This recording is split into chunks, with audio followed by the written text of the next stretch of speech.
apa namanya, semakin mengakrabkan nanti karena kita sama-sama mungkin ya sama-sama yang terlibat dalam penyelenggaraan haji dan umroh. Selamat pagi Pak Haji Rahyono. Sehat Pak Haji Rahyono? Masih di mute Pak, masih di mute Pak. Suaranya masih di mute. Ya, Assalamualaikum, selamat pagi Salam, Pak. Pak Haji Rahyono. Perkenalkan, saya Haji Rahyono dari PT Buana Inti Daya Mandiri atau BIMTUR. Oh. Kantor di Pondok Bambu, dengan Masjid Abidin. Oh iya Pak. Terima kasih Pak, masih Pak. Mudah-mudahan hubungan dan silaturahmi kita terjalin Pak. Ya, ini kebetulan banget kepengen ngikutin ini, mudah-mudahan bisa bermanfaat. Karena saya lagi baru merintis ini Pak. Iya Pak, ya. Insya Allah, Insya Allah. Terima kasih Pak Haji Rahyono. Ya, sama-sama. Assalamualaikum Pak Tahir UIN Jember. Tadi mungkin sudah. Waalaikumsalam warahmatullahi wabarakatuh. Pak Ustadz, saya bukan UIN Jember, Universitas Islam Jakarta. Oh, UIN. Universitas Islam Jakarta. Iya. Terima kasih. Terima kasih, selamat bergabung Pak dalam acara kita. Alhamdulillahirobbilalamin. Saya tertarik dulu pernah ikut di Bandung itu yang sertifikasi haji itu Kemenag. Pas ada ini, wah makin nambah nih wawasan keilmuan tentang haji umroh. Jadi tertarik banget. Mudah-mudahan bermanfaat buat saya dan juga umat. Terima kasih ya. Terima kasih Pak Tahir. Baik Bapak Ibu yang saya hormati, karena ini tepat pukul 10:05 sesuai dengan jadwal kita melaksanakan webinar itu pukul 10 WIB. Ya mungkin kita bisa mulai acara kita karena Pak narasumber kita juga ini sedang lagi mempersiapkan perjalanan ke ke Madinatul Munawwarah. Madinah duluan ya Pak ya, Pak Sekjen. Ya, insyaallah. Baik. Assalamualaikum warahmatullahi wabarakatuh. Waalaikumsalam warahmatullahi wabarakatuh. Alhamdulillahirabbil alamin wassalatu wassalamu ala sayyidina Muhammadin wa ala alihi wa sahbihi ajmain. Amma ba'd. Allahumma shalli ala sayyidina Muhammad wa ala alihi wa sahbihi wa barik wa sallim. Bapak Ibu yang saya hormati, terkhusus kepada Ketua Umum Ittihad Pembimbing Mutawaf Haji dan Umroh Indonesia, IPMUI, yaitu Kiai Haji Dr. Ali Maskur Musa, yang hari ini mungkin sedang berada di Bali, Provinsi Bali, dan yang sudah mengikuti acara kita. Kemudian yang saya hormati kepada dua narasumber. Hari ini ada Sekjen DPP Asosiasi Muslim Pembimbing Haji Umroh Republik Indonesia, Bapak Muhammad Farid Al-Jawi, SE. Kelihatan wajah Pak Farid, Muhammad Farid sangat bercahaya, apalagi sedang lagi persiapan mau berangkatkan para jamaah ini ke Haramain. Dan saya hormati kepada Bapak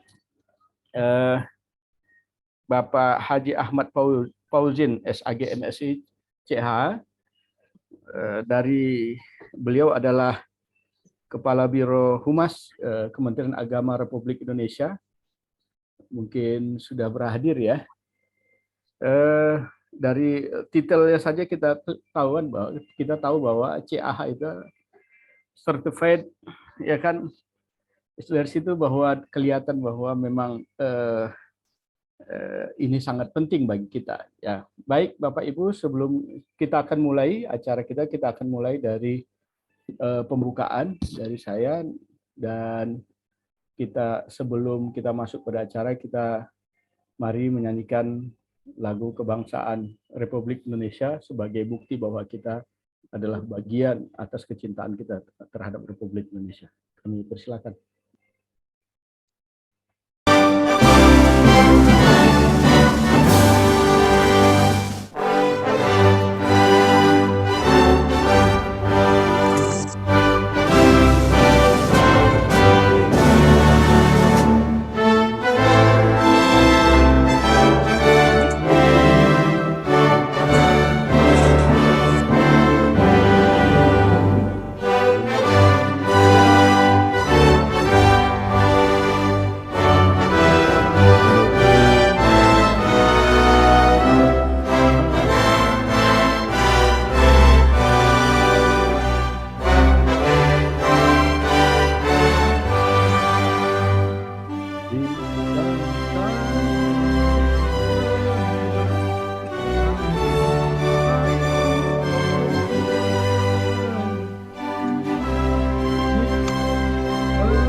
Bapak Ibu yang saya hormati, kepada Ketua Umum IPMUI, kepada yang saya hormati Sekjen DPP Ampuri, yang saya hormati Kepala Birohumas Kementerian Agama Republik Indonesia, dan para Bapak dan Ibu yang paling berkompeten dalam pembicaraan diskusi kita hari ini adalah Bapak Ibu yang terlibat dalam penyelenggaraan haji dan umroh, dan yang saya hormati kepada Bapak yang dari beberapa perguruan tinggi negeri dan Islam yang terkait dengan penyelenggaraan haji dan umroh. Saya sebagai host menyampaikan selamat datang. Kemudian untuk keberlangsungan acara ini dan kebarokahan dari acara ini, mari kita membacakan saling Fatihah kepada pendiri bangsa, kepada para ulama dan para ulama. Ala hadirin niyah wa likulli niyatin sholihah. Al-Fatihah.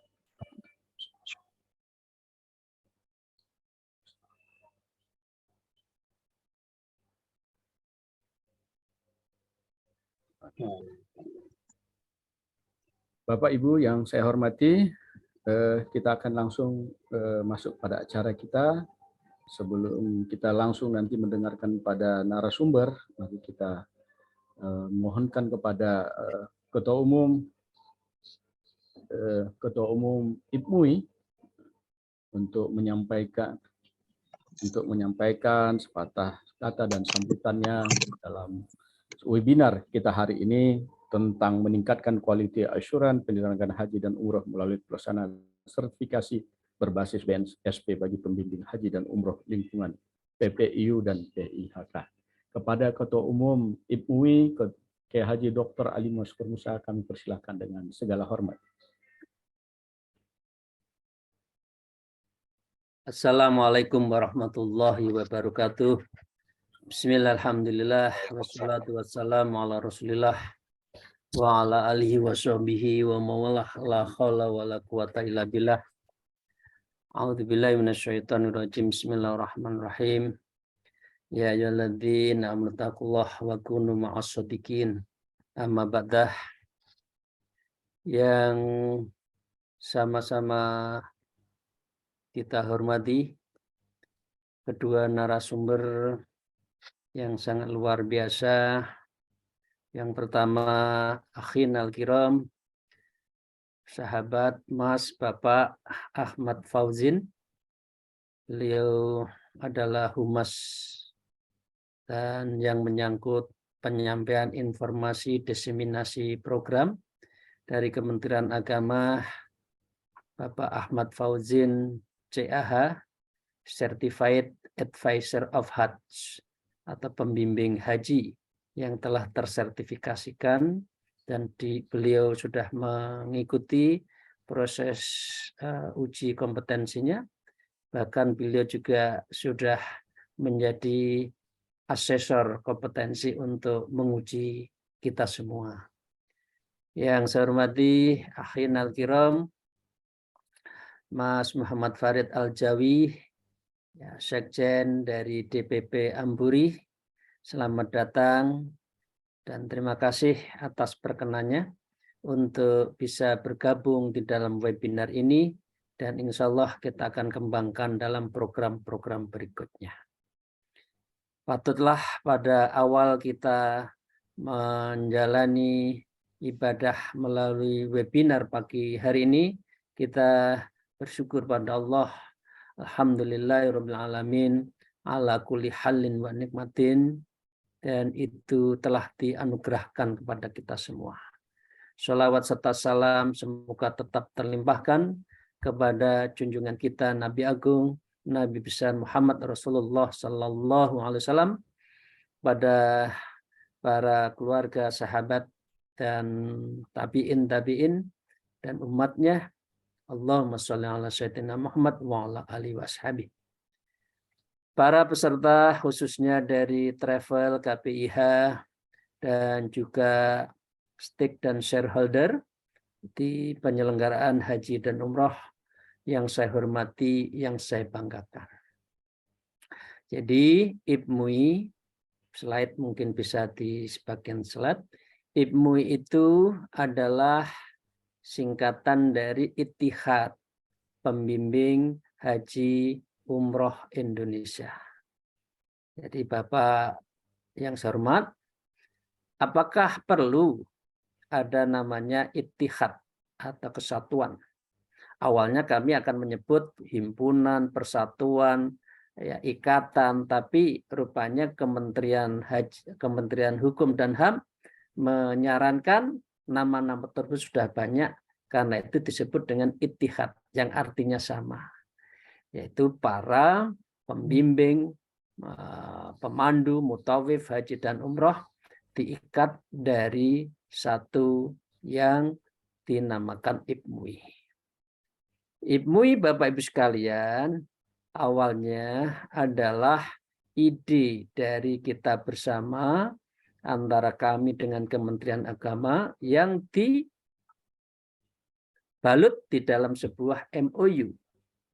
MOU antara kami, IPMUI dengan Ittihad, dengan Kementerian Agama, Sikiu Dirjen PHU, yang pada prinsipnya ke depan peningkatan kualitas dan quality assurance bagi pembimbing, pemandu, dan juga pengantar, artinya tour guide, tour leader, yang menyangkut bimbingan di dalam penyelenggaraan haji dan umroh itu harus berkualitas.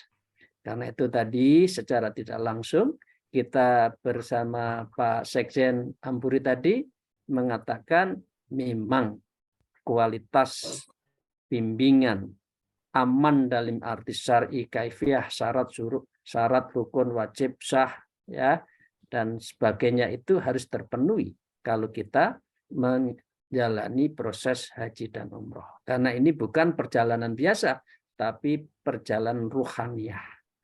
Nah, dari itu kesepahaman kita dengan Dirjen PHU perlu untuk dilakukan sertifikasi. Yang sehingga dengan demikian quality assurance dan parameternya jelas, dan itu kita tanda tangani. Di dalam proses berikutnya, setelah kita melakukan kesepahaman, maka proses pelatihan telah dilakukan, dan bahkan bagi sahabat, bagi para jamaah dan juga para petugas haji yang sudah mengikuti pelatihan oleh Kementerian Agama Sikiu dari kampus-kampus UIN yang ada yang ada Fakultas Dakwah dan Komunikasi, maka bisa dan diminta untuk dilakukan sertifikasi. Di situ di poin ketiga sebelumnya, di slide berikutnya bisa kita lihat. Ya, setelahnya itu kita bisa lihat di poin ke bawahnya, kita bisa lihat di situ bahwa pihak pertama pihak kita diminta untuk melakukan sertifikasi atas kita semua, dan itu tertuang di dalam MOU kita dengan Kementerian Agama. Nah, karena itulah kita melakukan dan diizinkan oleh Kementerian Tenaga Kerja, diizinkan dikeluarkan, yaitu tentang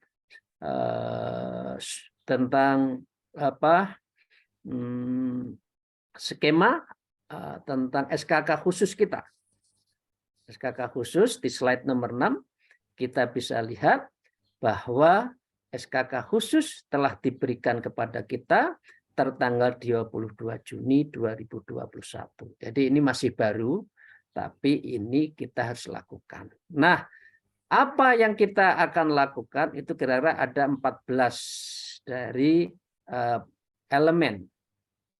Ya, bagaimana bimbingan di dalam negeri, di perjalanan di luar negeri, di Mekah, Madinah, di Arab Saudi, sampai 14 yang menyangkut terhadap mengantar atau tour guide yang menyangkut penyelenggaraan haji dan umroh. Nah, Bapak Ibu sekalian, ini adalah pintu yang diberikan oleh Kementerian Agama dan juga oleh Kementerian Tenaga Kerja. Tetapi tidak bisa kalau pintu itu dalam rumahnya kosong. Nah, karena itu untuk mengisi kosong itu semua, kita diminta mengurus izin kepada BNSP. Begitu Pak Sekjen ya, Pak Sekjen Ampuri dan Bapak Ibu sekalian, kemudian diberikanlah skema. Kita ajukan skema, nah skema itu juga disahkan oleh BNSP, skemanya itu tertanggal 4. Apa skema yang akan diuji? Yang pertama adalah yaitu tentang skema sertifikasi pembimbing ibadah haji. Jadi para pembimbing ibadah haji nanti oleh BNSP akan mendapatkan gelar Certified Advisor of Hajj. Yang kedua adalah tentang Certified Advisor of Umroh, kalau itu para pembimbing umroh. Nah, yang ketiga adalah tentang pemandu, yaitu tour leader dari haji dan umroh Certified Management of Hajj, Manager of Hajj. Kalau umrohnya naik disebut Certified Manager of Umroh. Kalau tour guide, ya yang ini teman-teman kita yang ada di Arab Saudi, insya Allah nanti saatnya kita akan latih dan kita uji. Tempatnya di sana aja, di Jeddah, di Mekah, di Madinah, nggak usah pulang, yaitu kita akan beri gelar Certified Guide of Hajj, dan kalau umroh Certified Guide Umroh. Nah, ini yang harus kita lakukan ke depan, dan ini sudah di-endorse oleh Kementerian Agama, insya Allah seperti itu. Cuma ini yang perlu kita persiapkan dari sisi SDM dan juga dari kesadaran kita bahwa namanya pembimbing, pemandu, pengantar itu harus betul-betul kualitas. Jadi istilah saya itu aman syar'i, aman manajerialnya, dan aman regulasi kita lakukan semua. Nah, Bapak Ibu sekalian, kuncinya sudah pintunya sudah dikasih oleh Kementerian Agama dan Kementerian Tenaga Kerja. Rumahnya telah dibuat oleh BNSP, maka dengan demikian harus bisa masuk, dan itu semua harus punya kunci. Kuncinya apa? Kuncinya adalah license yang diberikan oleh BNSP terhadap kami dari asosiasi Ittihad atau IPMUI. IPMUI mendirikan LSP, namanya Lembaga Sertifikasi Profesi Pariwisata Syariah Indonesia. Inilah yang akan menguji dengan 6 skema dan 6 gelar itu yang akan diberikan kepada kita semua yang bergerak di bidang pembimbingan, pemanduan, dan penghantaran di bidang haji dan umroh. Jadi dengan demikian, contohnya kalau Bapak Ibu sekalian kita nanti lulus dan sudah kompeten, negara hadir, negara menilai, mengakui kita, maka akan diberi sertifikat oleh negara, dan bentuknya yang seperti kita lihat ini, yaitu berlambang Garuda. Jadi berlambang Garuda itulah yang menunjukkan kita akan qualified, mempunyai kualitas unggul di bidang pembimbingan, haji umroh, pengantar, dan juga pemandu. Nah, sertifikat ini berlaku secara internasional. Jadi saatnya kita lagi diminta oleh Malaysia, Brunei, Thailand untuk membimbing, dengan menunjukkan ini, sudah menunjukkan ini SIM internasional. Jadi bukan SIM dalam negeri, tapi SIM, surat izin membimbing, memandu, dan juga mengantarkan para haji dan umroh secara dunia. Ibu dan Bapak sekalian, saya tidak ingin lebih lama lagi. Yang jelas kami menyampaikan rasa hormat kepada seluruh stake dan shareholder yang telah bersama kami untuk meningkatkan kualifikasi dari kompetensi kita semua. Hari ini kita sudah 15 win di Indonesia, telah menjalankan MOU dengan kami. Insya Allah pada saatnya tadi Kiai Nur Hamid, UIN Kalijaga, saatnya insya Allah juga akan MOU. Kalau minggu lalu saya ke Antasari juga melakukan MOU serupa.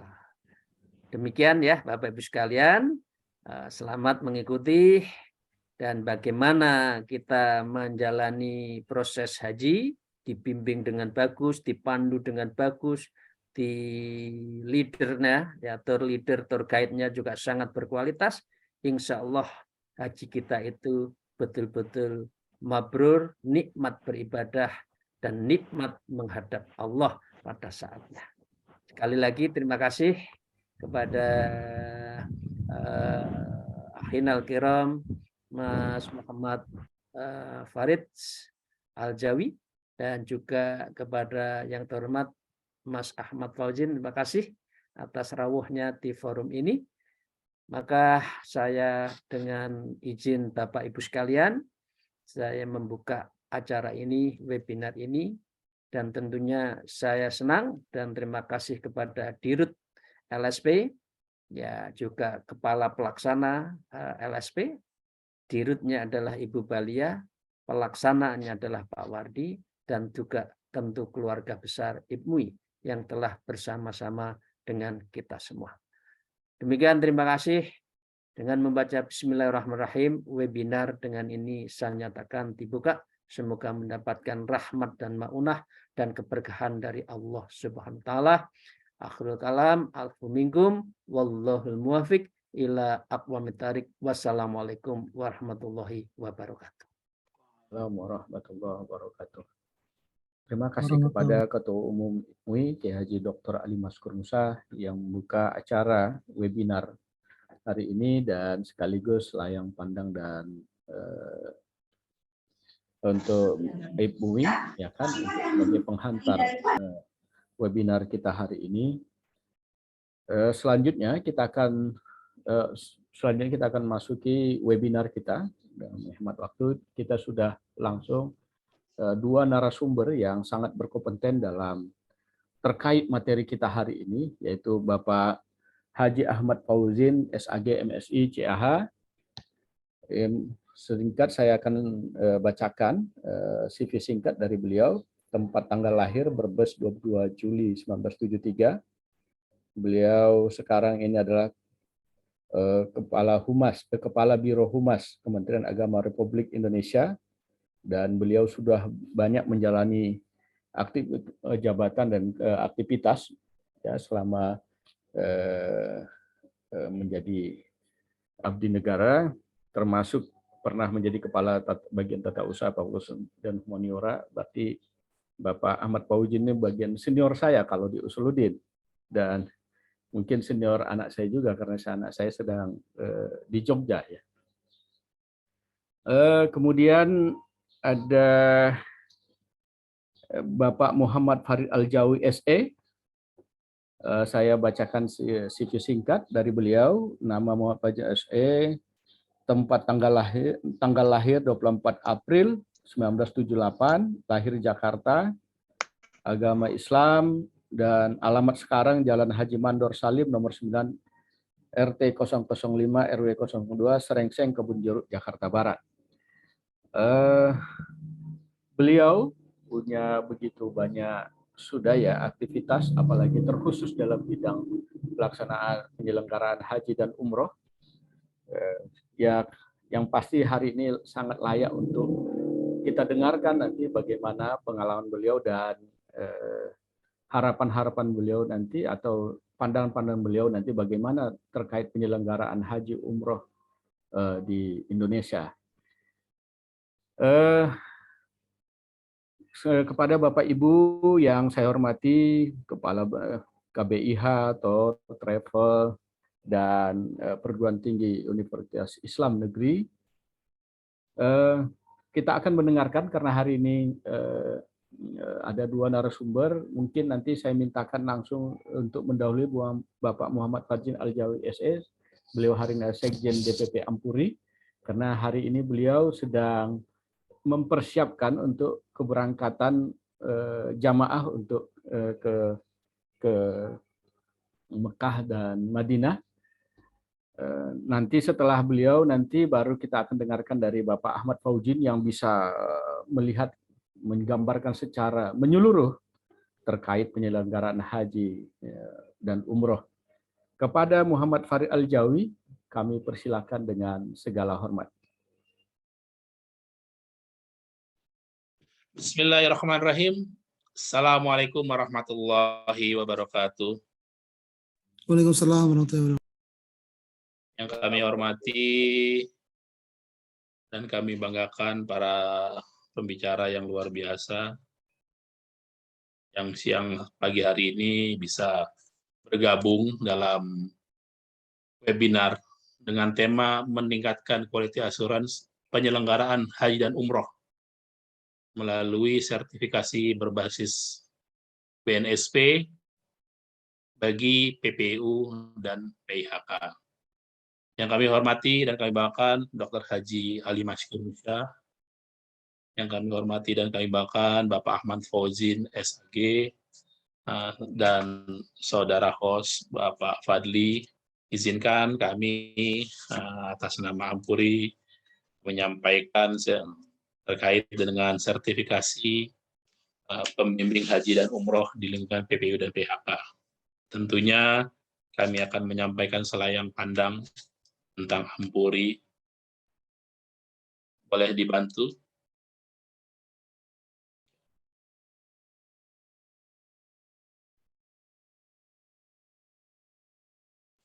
Lanjut.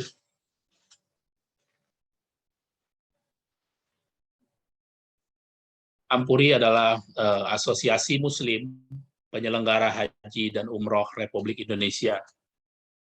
Kami berdiri pada tanggal 1 September 2007 atas inisiasi Menteri Agama almarhum Mufti Basuni yang sangat kuat sekali berkeinginan untuk penyelenggaraan ibadah haji dan umroh ini tertata dengan baik. Maka lahirlah Ampuri pada saat itu, dan saat ini usia kami sudah mencapai 15 tahun, dan anggota kami sudah hampir 600, karena setiap minggu ada anggota baru yang mendaftar untuk menjadi anggota Ampuri. Dan kami juga mempunyai DPD di seluruh Indonesia, di berbagai provinsi. DPD ini langsung kami bentuk atas dasar anggaran rumah tangga dan anggaran dasar DPP Ampuri yang berada di seluruh Indonesia. DPD atau Dewan Perwakilan Daerah, kami yang pertama dari ujung barat, itu ada DPD Aceh, ada DPD Sumbagut atau Sumatera bagian utara, ada DPD Riau. Sebentar lagi insya Allah akan terbentuk DPD Sumatera Barat. Ada DPD Sumatera bagian selatan, meliputi Palembang, Jambi, dan Bengkulu. Dan DPD Lampung. Itu untuk bagian Sumatera. Dan mereka semua aktif berkoordinasi dalam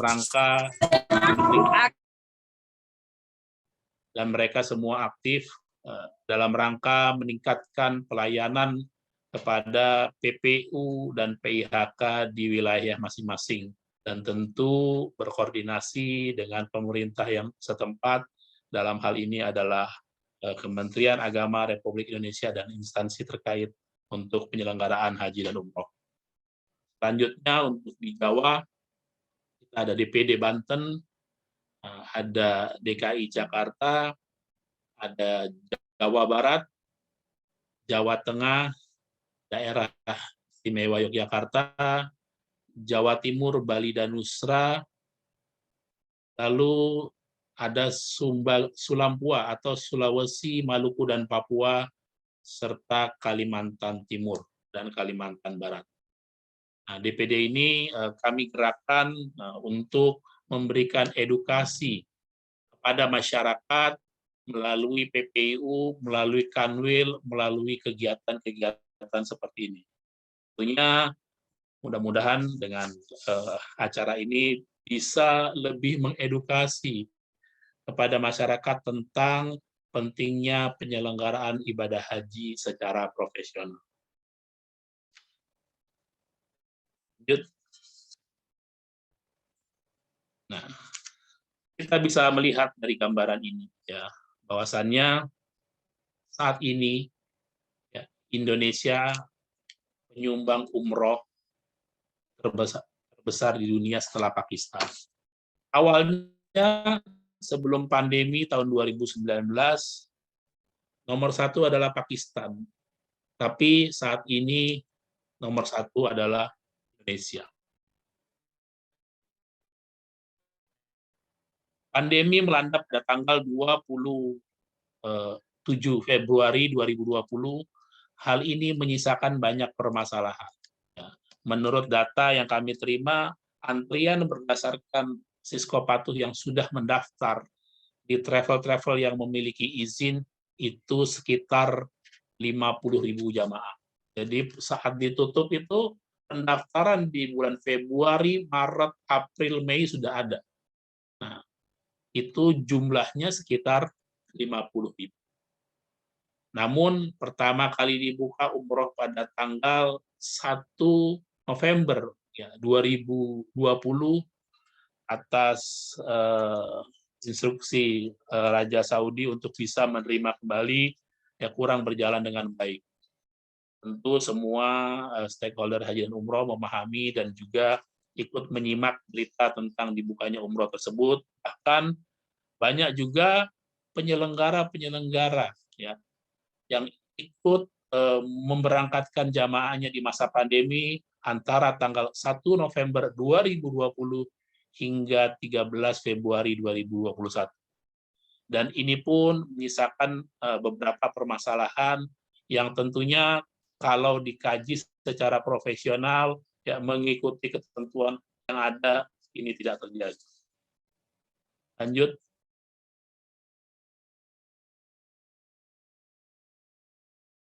Haji. Ini juga kita ketahui bahwasannya jamaah haji Indonesia adalah nomor 1 terbesar di dunia. Nah, tentu semua orang berharap dari Indonesia. Artinya kita ini menjadi leader, menjadi contoh bagi negara-negara di dunia yang melaksanakan ibadah haji.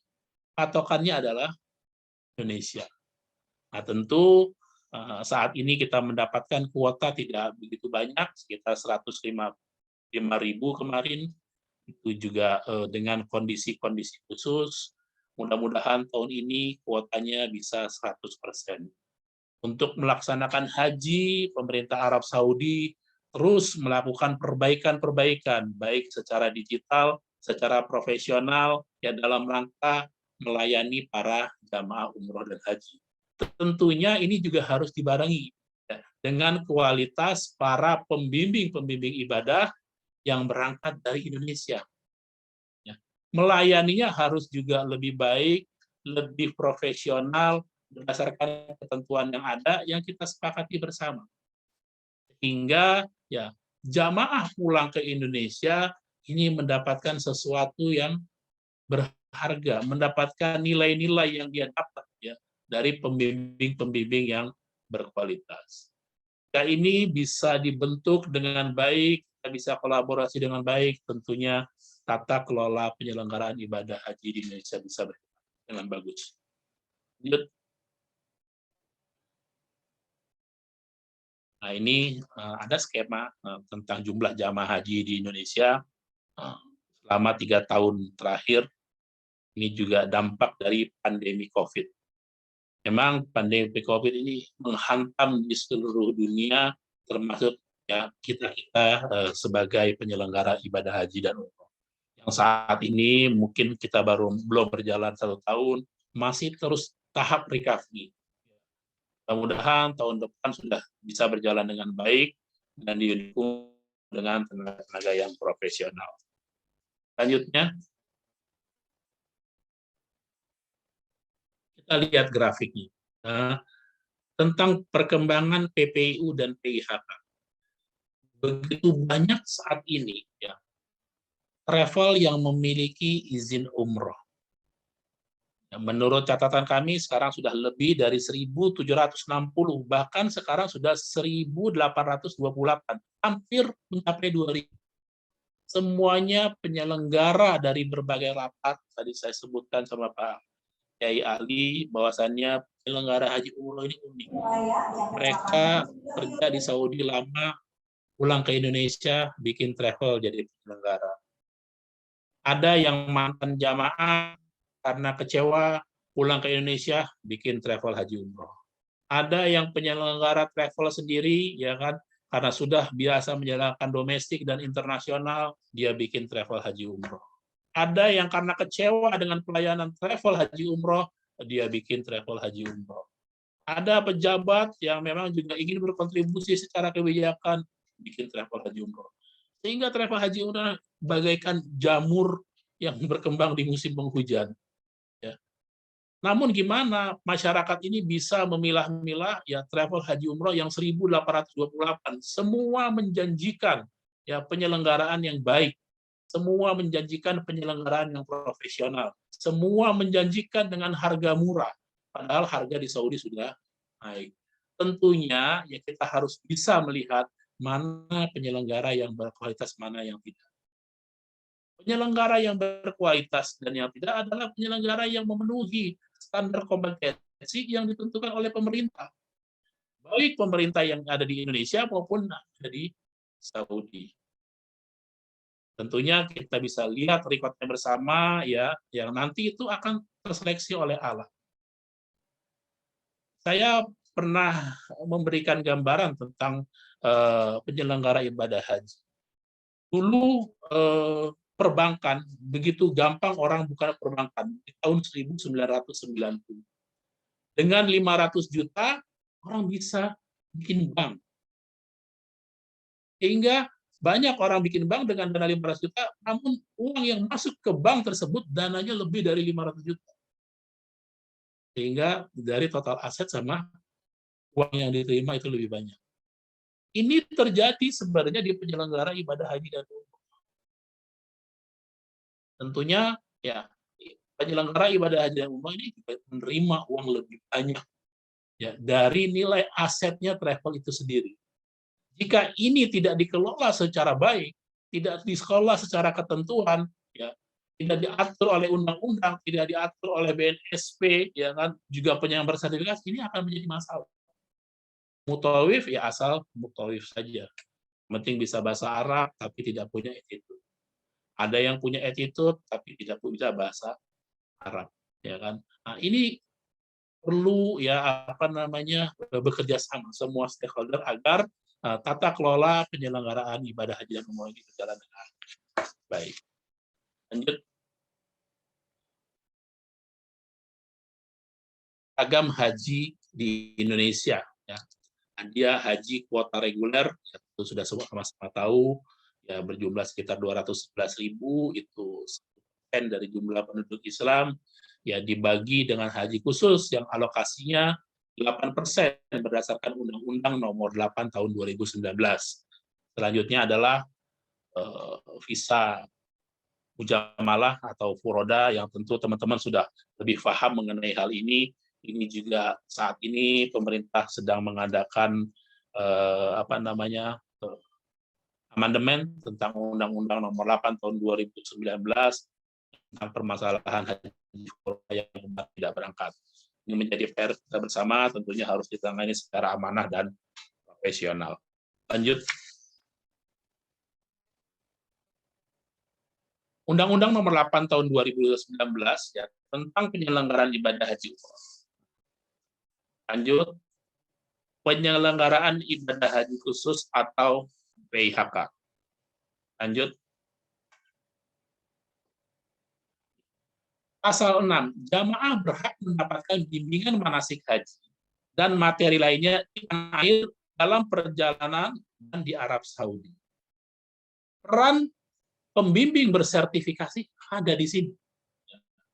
Bagaimana cara membimbing jamaah? Karena jamaah ini dari berbagai kalangan. Ada yang memang dia paham, ada yang memang dia tidak.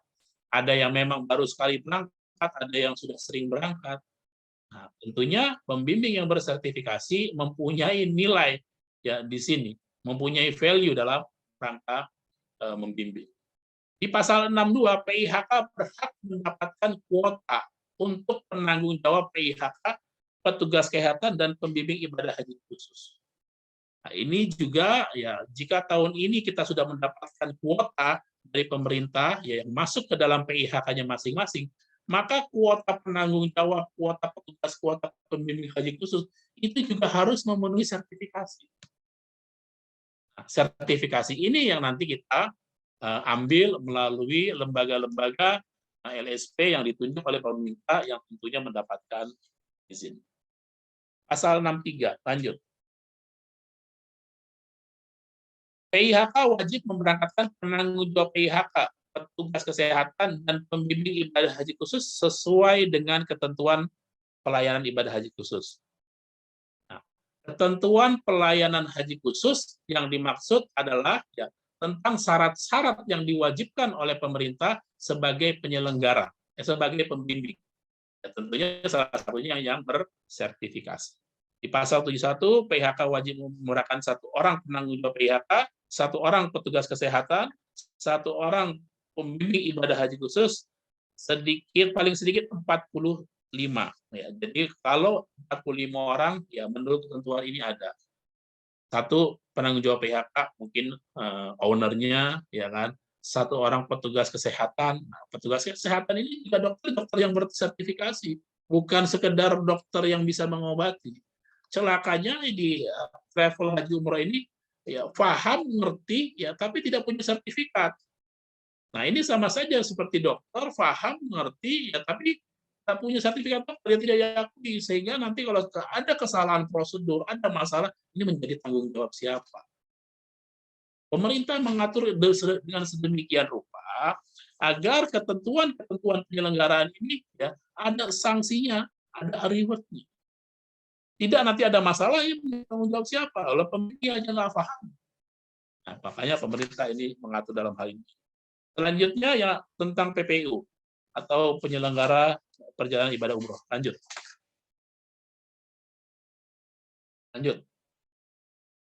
Di pasal 88, jamaah umroh berhak memperoleh pelayanan dari PPU meliputi layanan bimbingan ibadah umroh.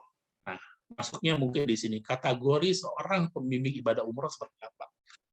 Dia paham beberapa ayat, apa 30 juz, haruskah mereka bisa bahasa Arab, ya kan? Haruskah mereka bisa punya ilmu manajemen yang lain, atau bisa bahasa Inggris. Nah, ini dari ketentuannya diatur tentunya melalui sertifikasi tersebut. Pasal 94 PPI wajib menyediakan paling sedikit 1 orang pembimbing ibadah ya setiap 45. Jadi saya rasa untuk pembimbing ibadah juga sudah banyak ya. Bahkan kadang-kadang di grup 45 pembimbingnya bisa 2. Lanjut, tentang Peraturan Menteri Agama Nomor 5 Tahun 2021 tentang standarisasi kegiatan usaha PPU dan PIHK.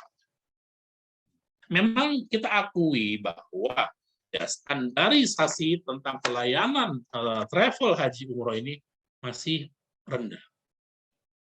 Masih banyak ya yang memang di skip ya, yang penting bisa jalan dulu, yang penting terlayani dengan baik.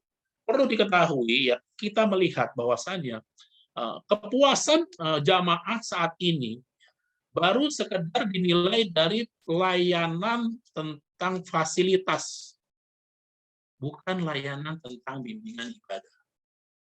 Ya. Saya lihat seperti itu, oh alhamdulillah ya, hotelnya bagus. Ya kalau hotel 5 pasti semua bagus. Pesawatnya bagus, ya memang itu layanan bagi pesawatnya. Memang kalau misalnya pakai yang pesawat mahal ya harganya bagus. Apalagi dia naik bisnis kelas.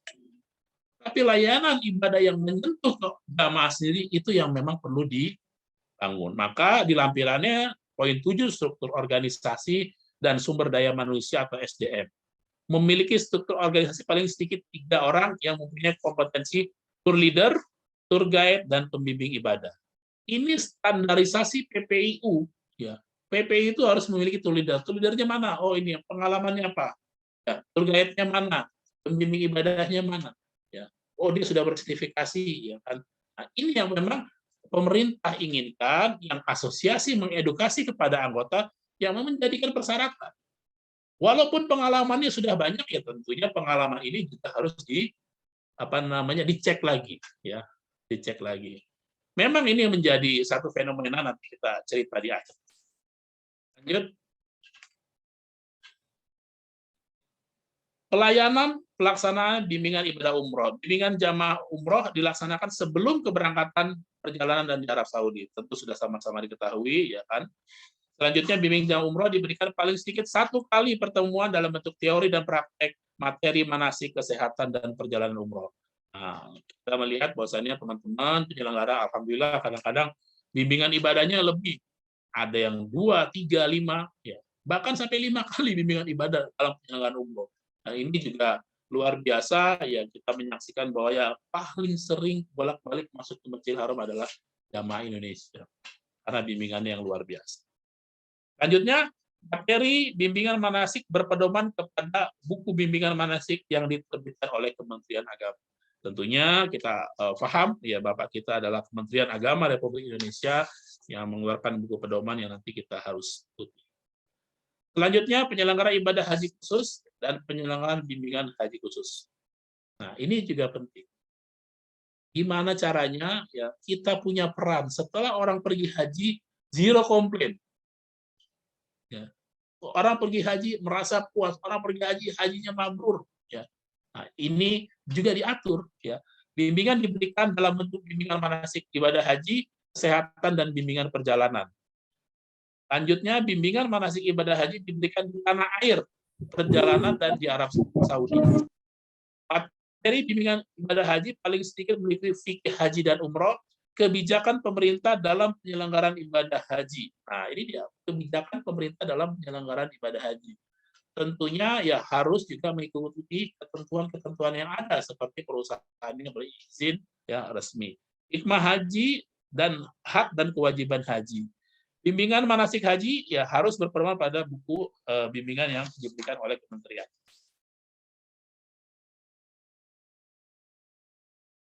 Lanjut, ada yang penting ya, yang lainnya sama di poin F. Bimbingan manasik ibadah haji di tanah air diberikan paling sedikit 20 jam. Berapa kali 20 jam? Kalau misalnya 20 jam kita sekali manasik 4 jam, berarti ya, kita cukup melaksanakan sekitar 5 kali. Kenapa? Kalau pemerintah sudah membuat 20 jam, berarti memang standarisasi untuk pelayanan haji ini harus benar-benar ya meresap ke dalam jamaah. Karena jamaah ini menurut usianya ya tidak usia muda lagi. Usia di atas 60 tahun, yang mereka kadang-kadang sudah tidak paham ya tentang apa yang mereka lakukan. Yang dalam LPIHK yang belum memiliki pembimbing bersertifikat, bimbingan manasik dapat diberikan oleh perseorangan yang memiliki pengalaman melaksanakan ibadah haji dan diangkat oleh pimpinan PIHK. Nah, ini ada poin ini ya tentang pembimbing yang bersertifikat. Lebih mantap lagi kalau memang sudah biasa membimbing, sudah berpengalaman dan bersertifikat. Nah, ini juga menjadi tanggung jawab LSP jika mereka bersertifikat tapi kualitasnya nggak ada, sengaja mengambil sertifikatnya aja. Ini juga perlu diperhatikan. Selanjutnya, ya, kendala sertifikasi pembimbing ibadah haji. Nah, ini masukan bagi semua pihak. Ya. Sertifikasi oleh Kementerian Agama atau UIN, IAIN, atau STAIN belum masuk dalam skema BNSP. Nah, ini memang perlu ada kebijakan-kebijakan. Saya melihat bahwasannya perlu ada sinkronisasi kebijakan antar lembaga sehingga ya standarisasinya, bimbingannya ya ini perlu sinkron. Mohon maaf ya memang ada kategori pembimbing yang sudah senior. Nah, kadang-kadang ya yang mensertifikasi juga belum paham. Yang satu paham mengenai legalitas, yang satu paham mengenai teori, mengenai praktek. Jadi pembimbing-pembimbing yang mau disertifikasi kadang-kadang usianya jauh lebih tua daripada yang mensertifikasi. Nah, ini menjadi PR. Sertifikasi oleh Kementerian Agama masih satu paket, tidak terpisahkan dengan pelatihan yang cukup memakan waktu sekitar 10 hari. Dengan tingkat kehadiran minimal 80%. Ya. Sehingga banyak ustadz kiai yang tidak bisa memenuhi. Nah, ini juga usul dari kami, ya selaku Ampuri, asosiasi yang menaungi anggota, kita selalu mengedukasi bahwa gimana agar semua bisa tersertifikasi dengan baik. Tadi mereka paham secara praktek, cuma mereka tidak bisa mengikuti karena mereka adalah tokoh masyarakat segala macam yang memakan waktu 10 hari. Nah, mungkin dibikin kategorinya berdasarkan kompetensi. Selanjutnya belum ada SKKNI, Standar Kompetensi Kerja Nasional Indonesia untuk Pembimbing Haji dan Umroh. Yang ada baru SKK, Standar Kompetensi Kerja Khusus dari LSP. Nah, ini selalu kita usulkan ya kepada pemerintah ya agar istilahnya penyelenggaraan ibadah haji dan umroh ya ini dijalankan secara profesional. Selanjutnya ya masukan dari kita, sertifikasi pembimbing haji dan umroh yang ideal dilaksanakan oleh LSP atau lembaga sertifikasi profesi yang mendapatkan lisensi dari BNSP atau Badan Nasional Sertifikasi Profesi. LSP tidak hanya melakukan refreshment ya, tapi juga sertifikasi. Lalu sertifikasi berdiri sendiri dan terpisah dari pelatihan. Pembimbing ibadah dan haji dan umrah telah berpengalaman bertahun-tahun bisa mengikuti sertifikasi langsung atau assessment atau uji kompetensi tanpa harus pelatihan berhari-hari sebelumnya. Ini masukan Pak Kiai Ali. Ya, mudah-mudahan ini bisa disetujui oleh beberapa stakeholder agar para tokoh, para kiai, para ulama yang mereka biasa membimbing jamaah umroh haji secara praktek sudah luar biasa, bahkan kita takdim sama beliau juga harus bisa dikasih kesempatan bisa bersertifikasi dengan waktu yang tidak begitu. Selanjutnya perlu ada SK KNI atau Standar Kompetensi Kerja Nasional Indonesia ya bidang pembimbing ibadah haji dan umroh ya. Penyusunannya melalui stakeholder yaitu asosiasi PPU dan IK. Ini juga penting ya karena ini harus diramu bersama. Bayangkan sebuah penyelenggaraan haji dan umroh ini melibatkan banyak instansi. Kementerian Agama tentunya sebagai leading sektor kita ya. Ada Kementerian Perhubungan ya, yaitu tentang penerbangannya, ada Kementerian Hukum dan HAM tentang keimigrasiannya ya, ada Kedutaan Arab Saudi ya tentang izin masuknya, ada Kementerian apalagi Kesehatan kemarin ya tentang vaksin meningitis. Ini semuanya harus dipahami oleh seorang penyelenggara. Ini semuanya harus dipahami oleh seorang pembimbing ibadah.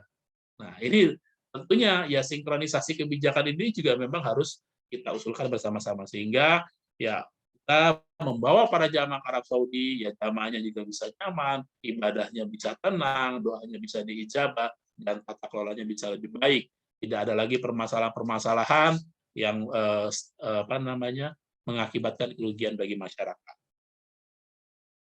Terakhir ya SKK atau Standar Kompetensi Kerja Khusus yang ada saat ini dalam penyusunan tidak melibatkan stakeholder yaitu asosiasi PHK hingga belum komprehensif. Mohon maaf Pak Presiden dari Kementerian Agama, tentu kami penyelenggara ibadah umroh yang setiap hari bahkan setiap minggu melaksanakan ibadah ini berhubungan langsung dengan pihak-pihak Arab Saudi. Pemerintah hanya berhubungannya mungkin saat pelaksanaan ibadah haji, sehingga hubungan kami jauh lebih dekat. Kami berharap ya, untuk ya standar kompetensi ini juga kita bisa dilibatkan secara profesional. Sekali lagi terima kasih untuk materi yang bisa saya sampaikan. Apabila ada yang kurang berkenan, saya mohon maaf yang sebesar-besarnya. Wabillahi taufiq wal hidayah. Wassalamualaikum warahmatullahi wabarakatuh. Waalaikumsalam warahmatullahi wabarakatuh. Terima kasih kepada Pak Sekjen Ampuri ya. Begitu banyak tadi yang dijelaskannya, yang beberapa poin yang saya ambil dari penjelasan beliau. Pertama, sebagai penyelenggara haji ibadah dan umroh yang terbesar ya setelah Pakistan, atau sekarang sudah justru Indonesia yang terbesar baru Pakistan, harus profesional dan berkualitas ya. Untuk itu, untuk menciptakan profesional dan berkualitas, kolaborasi tata kelola PMI yang baik dan yang untuk melakukan tata kelola dan kolaborasi untuk. Kemudian beliau menjalankan bagaimana travel yang begitu tumbuh ya, begitu banyak, ada 1.828 penyelenggara travel dengan berbagai faktor ya, pulang dari Mekah atau pulang dari haji atau umroh itu mendirikan travel dan lain sebagainya. Itu perlu dengan berbagai cara. Itu perlu ada para jamaah itu perlu memilahnya mana yang melakukan pemilahan ya, karena semua menjanjikan murah, pelayanan yang baik, dan lain sebagainya. Itu menjadi bagian hal yang perlu ditata dan dikelola oleh berbagai pihak, terkhusus pemerintah. Nah, kemudian kalau mengatakan bahwa mana yang 1828 yang itu yang baik, dan ya pasti yang berkompetensi sesuai dengan kompetensi pemerintah dan Arab Saudi. Kemudian soal tadi Pak Sekjen Ampuri juga tadi menjelaskan tentang bagaimana soal kepuasan masih tingkatan pelayanan ya, pelayanan fasilitas bukan pada ibadah. Dan beberapa masukan yang disampaikan beliau yang bisa saya catat adalah LSP tidak hanya melaksanakan refreshment, tapi sertifikasi mungkin itu sudah dilaksanakan oleh LSP Parsa ya, tidak hanya refreshment tapi juga sudah melakukan sertifikasi. Dan hal lainnya, mungkin itu beberapa poin yang saya tangkap. Nanti mungkin Pak Sekjen DPP Ampuri masih berkenan ya sampai akhir mungkin, kalau bisa nanti kan banyak tanggapan masukan dari stakeholder yang hari ini hadir, dari beberapa travel dan KBIH dan lain sebagainya, dari UIN mungkin memberikan tanggapan. Selanjutnya kami sampaikan kepada narasumber kedua, Bapak Haji Ahmad Fauzin SAG MSc CAH, Certified Advisor Hajj, yang saat ini sebagai Kepala Biro Humas Kementerian Agama Republik Indonesia.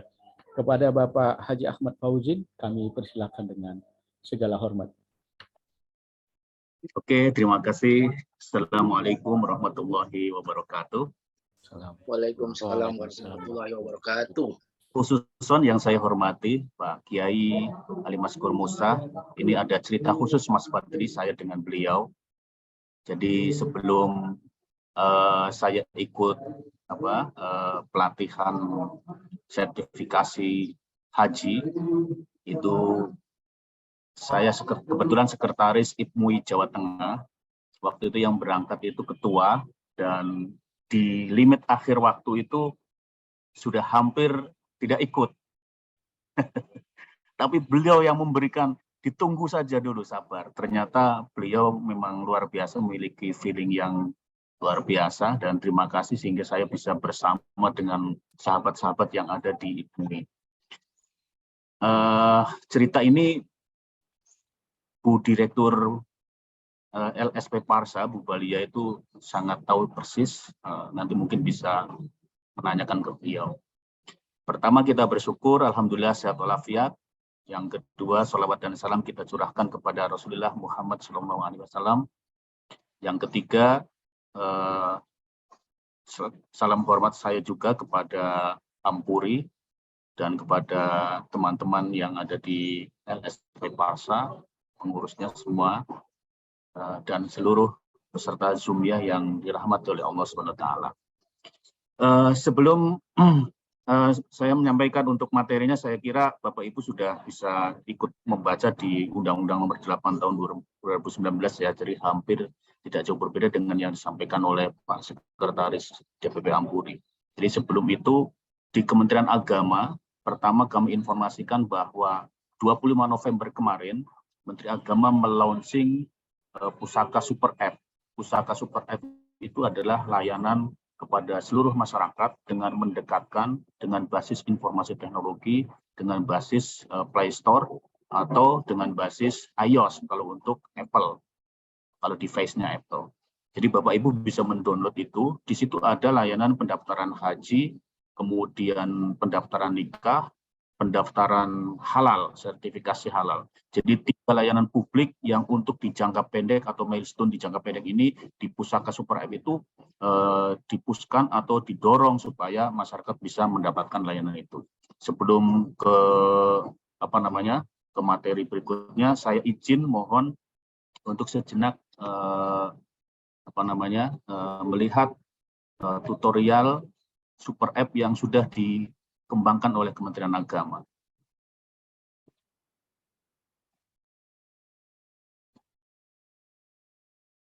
Didengar Pak Fadli, Pak Fadli, suara. Ya. Mas Faiz, tolong suaranya Mas Faiz.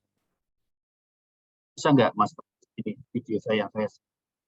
Belum keluar Kiai, izin suaranya. Ya.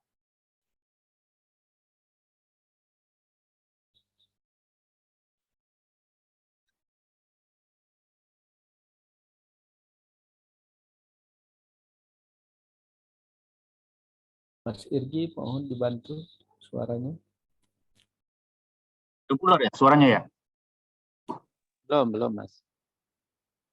Belum ya. Atau saya share ke Mas Faiz ya? Faiz, boleh Mas. Mas Faiz saya kirim ya. Bentar ya. Tapi posisi Mas Faiz nanti sebelum videonya diambil dibuka dulu baru diambil, diupload. Iya Pak Wardi. Ya, saya buka Pak Wardi. Wah, iya. Oh ya. Pak Wardi ada di Bisa sini. juga ya. Makasih Pak Wardi. Saya kirim ke Mas Faiz ya. Siap deh Kiai. Mas Faiz.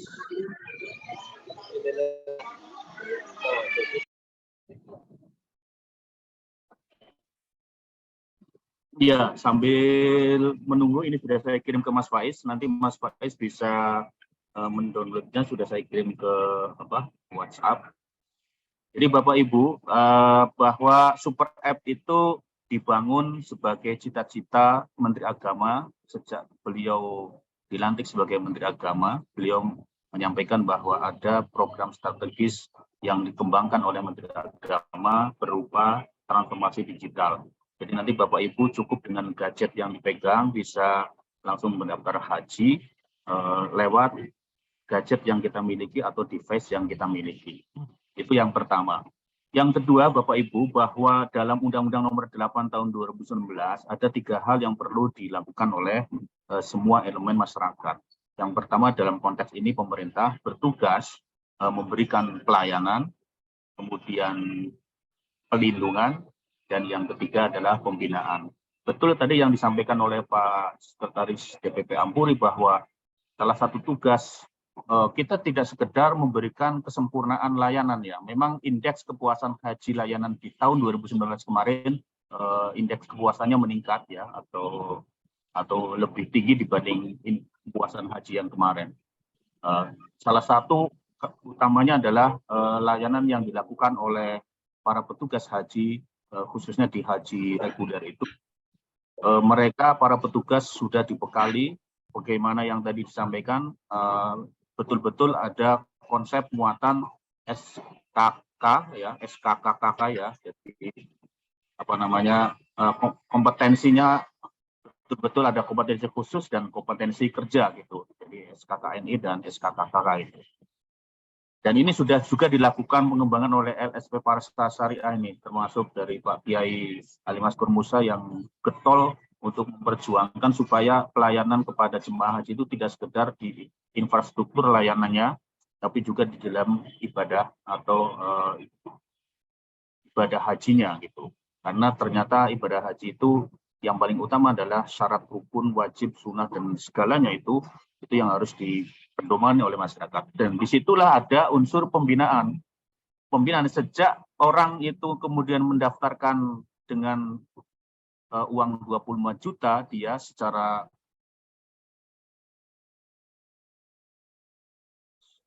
sah dia sudah menjadi bukan calon jemaah haji, tapi dia menjadi anggota jemaah haji untuk di masa tahun itu. Sehingga ketika dia sudah dapat porsi, maka dia berhak mendapatkan pembinaan berupa apa? Maka di Kementerian Agama sudah ada program kegiatan manasik haji sepanjang tahun. Maka tadi disampaikan di dalam undang-undang itu 20 jam. 20 jam itu berarti kalau kita buat satu hari tadi disebutkan oleh Pak Sekjen, kalau 3 jam per hari maka sekitar 7 hari. Maka hanya 7 hari. Padahal kita list atau waiting list untuk setiap daerah yang berbeda-beda itu hampir. Misalnya kayak di Jawa Tengah itu daftar tahun ini mungkin sekitar 15-20 tahun baru bisa diberangkatkan haji yang reguler. Itu yang kedua. Yang ketiga, Bapak Ibu yang saya hormati, bahwa dalam konteks Undang-Undang Nomor 8 Tahun 2019 itu haji memang terdiri dari ada haji reguler, ya. Haji reguler itu berarti kuota haji reguler adalah haji jemaahnya, kemudian plus petugasnya. Jadi petugas itu baik petugas ibadahnya, kemudian TPKH-nya, petugas kesehatannya, kemudian petugas pelindungannya, dan petugas ibadahnya. Mas Faiz sudah bisa nyambung? Siap, sudah. Saya share ya, Kiai. Pak, share aja. Sekaligus mungkin materi yang kemarin ya, Mas. Jadi share aja. Silakan, Mas.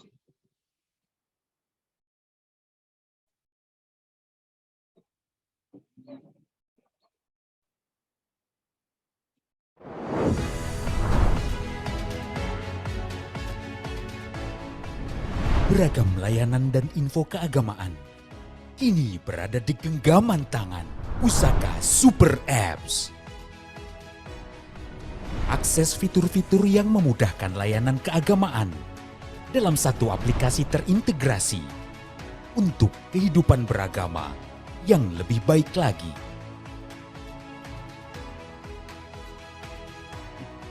Berbagai layanan publik dapat diakses secara langsung melalui Pusaka Super Apps. Untuk pegawai Kementerian Agama, Pusaka Super Apps juga menghadirkan fitur internal yang terintegrasi dengan data kepegawaian. Terdapat juga fitur pendidikan seperti video pembelajaran, daftar lembaga pendidikan, sekaligus akses layanan simpatik. Layanan ini bisa dimanfaatkan baik untuk lembaga pendidikan keagamaan serta masyarakat umum secara luas. Gunakan Pusaka Super Apps untuk update berita seputar keagamaan bersumber langsung dari Kementerian Agama Republik Indonesia. Pusaka Super Apps menghadirkan pengalaman integrasi yang menunjang kehidupan beragama.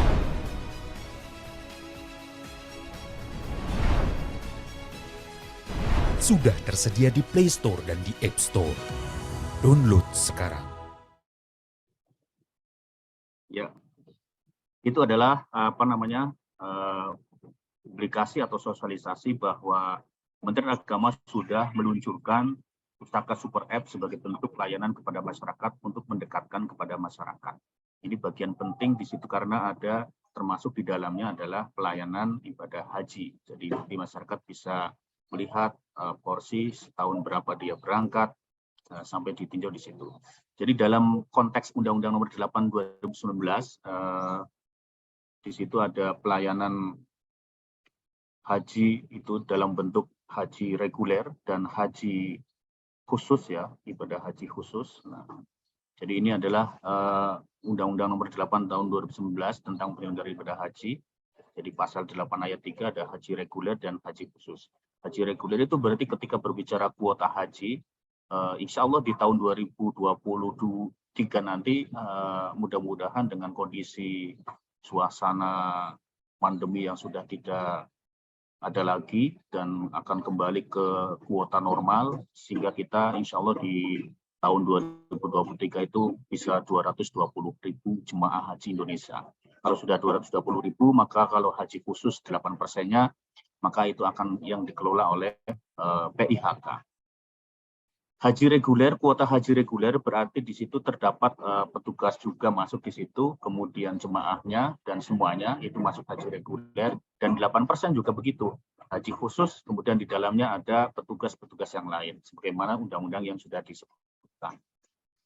Terkait dengan non keduanya, jadi haji yang melalui undangan dari Kerajaan Arab Saudi, itu adalah visa mujamalah. Itu visa mujamalah itu adalah visa yang diberikan oleh Kerajaan Arab Saudi kepada travel yang ada di seluruh dunia, termasuk di Indonesia. Jadi mujamalah itu diberikan kepada travel, kemudian travel disampaikan kepada masyarakat, jamaah, kemudian diberikanlah pemberangkatan haji melalui visa mujamalah. Dari situ atau furoda ya. Dari situ kemudian penyelenggara travel harus wajib hukumnya sesuai dengan undang-undang melaporkan pemberangkatan yang melalui visa mujamalah. Jadi keterkaitan visa mujamalah itu sebenarnya sejatinya adalah Kerajaan Arab Saudi dengan pihak travel atau pihak swasta. Bapak Ibu yang saya hormati, beberapa hal yang terkait dengan Undang-Undang Nomor 8 Tahun 2019 memang ada beberapa perubahan yang signifikan. Salah satunya dulu ada Dewan Pengawas Haji, sekarang sudah berubah menjadi BPKH ya, Badan Keuangan BPKH ya, Badan Pengelolaan Keuangan Haji. Kalau dulu kan ada Badan Pengawasan Haji, kemudian ada Dana Umat. Nah, sekarang sudah berganti dengan yang mengelola haji adalah BPKH. Keuangannya semuanya keuangan yang dilakukan yang disetorkan oleh masyarakat untuk mendaftar haji itu masuk ke BPKH, kemudian mengelola BPKH. Nah, Kementerian Agama di situ ketika pada saat menyelenggarakan haji menyampaikan kepada DPR penyelenggaraan haji keuangannya, kemudian disetujui bersama dengan Presiden, kemudian keluar SK-nya, baru keluar ketentuan keuangannya berapa kuota haji yang tahun berjalan itu ditentukan. Gitu. Terus kemudian BPKH memberikan bayarannya. Kan dijawab itu. Iya, biar. Bapak Ibu yang saya hormati, dalam konteks pendaftaran jemaah haji reguler itu Bapak langsung bertanya dengan Super App ya, dengan Super App itu bisa kita lakukan. Itu di situ dengan item-item kaidahnya mulai dari pendaftaran haji reguler sepanjang tahun, silakan setiap saat itu saya kira dari pelaku atau penyelenggara ibadah haji siapa saja sudah mengetahui semuanya. Jadi setiap saat kita bisa mendaftarkan haji kepada masyarakat kita, menyampaikan. Nah, ketika masyarakat sudah daftar haji, setor uang 25 juta, kemudian dia dapat porsi, itulah dia mendapatkan hak pembinaan. Pada saat dia waiting list mendapatkan pembinaan dari siapa? Pertama dari tentang ibadah haji, itu berasal dari Kementerian Agama. Maka Kementerian Agama punya kewajiban untuk melakukan pembinaan kepada jemaah yang mereka sudah membayar setoran haji. Nah, itu yang pertama. Yang kedua, kesehatan. Jadi dari tim kesehatan, penyelenggara kesehatan, Kementerian Kesehatan juga memiliki kewajiban untuk memberikan pembinaan tentang kesehatan kepada jemaah haji yang sudah daftar atau sudah setor. Jadi mereka juga mendapatkan pembinaan tentang kesehatan. Kemudian berikutnya pelindungan baik terutama berada di Arab Saudi ya. Mulai dari pemberangkatan sampai kepada pemulangan, kemudian ibadahnya, pelayanan di bidang ibadahnya. Maka di Kementerian Agama ketika penyelenggaraan haji ada BIMBAD, ya, pembimbingan ibadah. Pembimbingan ibadah itulah secara umum bertanggung jawab terhadap sah tidaknya seorang jemaah sedang mengikuti haji itu, syarat rukunnya dan lain-lain yang sudah ditentukan menurut fikih itu harus sesuai atau tidak. Nah, itulah dari para BIMBAD itulah yang memiliki tanggung jawab, termasuk di dalamnya adalah kita yang menjalankan ibadah haji. Bapak Ibu yang saya hormati, semuanya saya kira sudah, kalau undang-undang ini bisa bisa diadopsi dari Undang-Undang Nomor 8 Tahun 2019, bisa mendalaminya. Ya, yang jelas saat di tahun 2019 kemarin kebetulan saya menjadi juru bicara PPIH Pusat, jadi Panitia Penyelenggara Ibadah Haji di tahun 2019, keberangkatan haji sampai dari mulai embarkasi, kemudian sampai kepulangannya, kami informasikan melalui media center haji. Jadi ada dashboardnya, di situ masyarakat bisa mengambil informasi atau mengadopsi informasi, kemudian bisa juga langsung live agent atau melakukan kontak langsung dengan pihak atau pengelola atau di Direktorat Haji tentang bagaimana keluarganya ada di Arab Saudi, kemudian di debarkasi atau di embarkasi atau di asrama haji. Itu semuanya bisa dilakukan kontak langsung, baik WhatsApp maupun kontak telepon. Jadi itu untuk memberikan layanan kepada masyarakat bagaimana positioning jemaahnya atau saudaranya, baik kakaknya atau adiknya atau siapa yang berada di asrama haji ataupun di Arab Saudi. Jadi semuanya terpantau. Yang jelas ketika seseorang sudah membayar 22 juta, kemudian dia dapat nomor porsi, kemudian bisa dicek setelah 3 hari, kemudian dicek posisinya nomor porsi itu bisa berangkat tahun berapa atau perencanaan tahun keberangkatan. Kuncinya di situ. Untuk terkait dengan penyelenggaraan jamaah haji khusus, tadi sudah disampaikan oleh dari Sekjen DPP Ampuri, kita lewati saja. Nah, ini yang paling penting adalah kewajiban penyelenggara ibadah haji khusus. Pertama, memfasilitasi pengurusan dokumen perjalanan ibadah haji khusus. Jadi jangan sampai ketika ada trouble, kemudian disampaikan kepada Kementerian Agama, tapi ketika lancar tidak disampaikan. Jadi semua informasi, semua hal-hal yang terkait dengan fasilitasi pengurusan dokumen perjalanan ibadah haji disampaikan atau dikomunikasikan dengan Kementerian Agama. Itu agar apa? Agar di dalam konteks pelindungan jemaah, kemudian pembinaan, pelayanan, itu tetap berjalan sesuai dengan undang-undang. Kemudian memberikan bimbingan dan pembinaan ibadah haji khusus, nah itu dari PIHK. Memberikan pelayanan kesehatan, transportasi, akomodasi, konsumsi, dan pelindungan. Itu artinya PIHK juga ketika menyelenggarakan ibadah haji khusus, tidak sekedar di ibadahnya saja. Itu ada tim kesehatannya, kemudian transportasinya, akomodasi, konsumsi, dan pelindungan pada saat di Arab Saudi.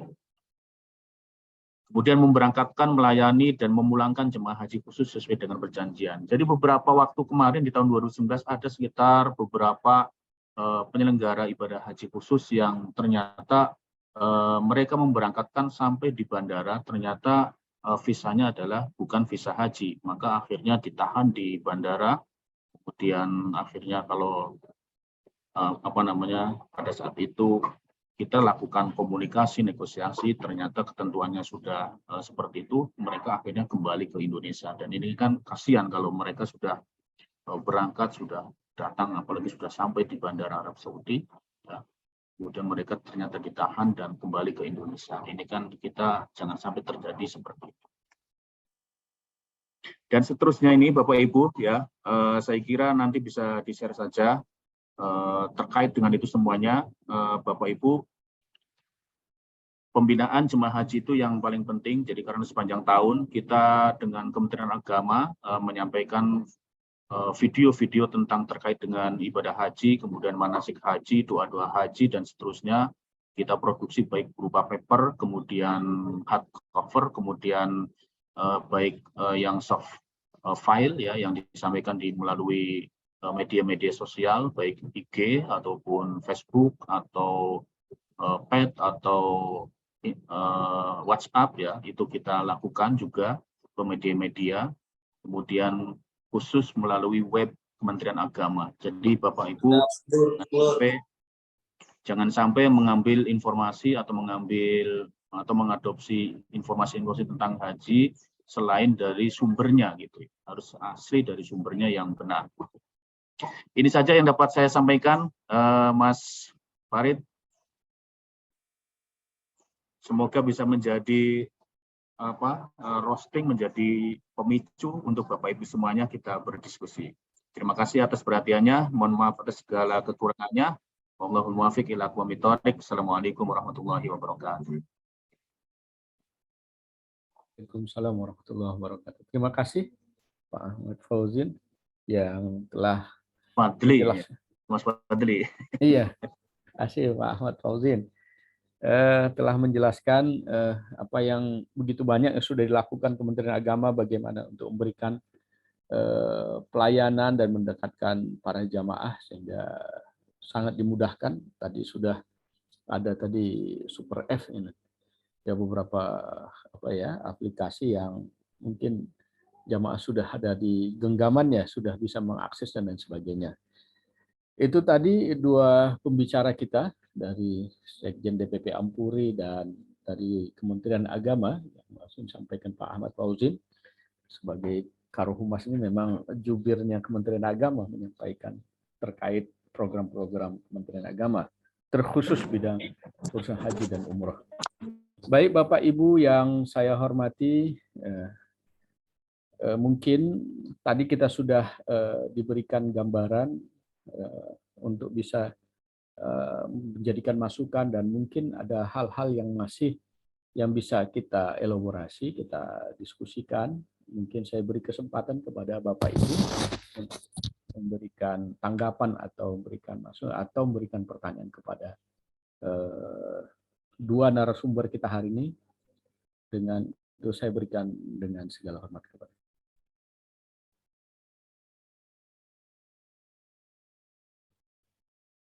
Bapak Ibu mungkin ada yang memberikan pertanyaan atau ini. Saya mau Izin nanya. Mas, Assalamualaikum. Salam. Ya, Mas Wardi. Kalau yang lain masih ada, saya belakangan boleh. Oh ya, baik. Mungkin tadi ada dari Mas Wardi nanti di lapangan banteng aja.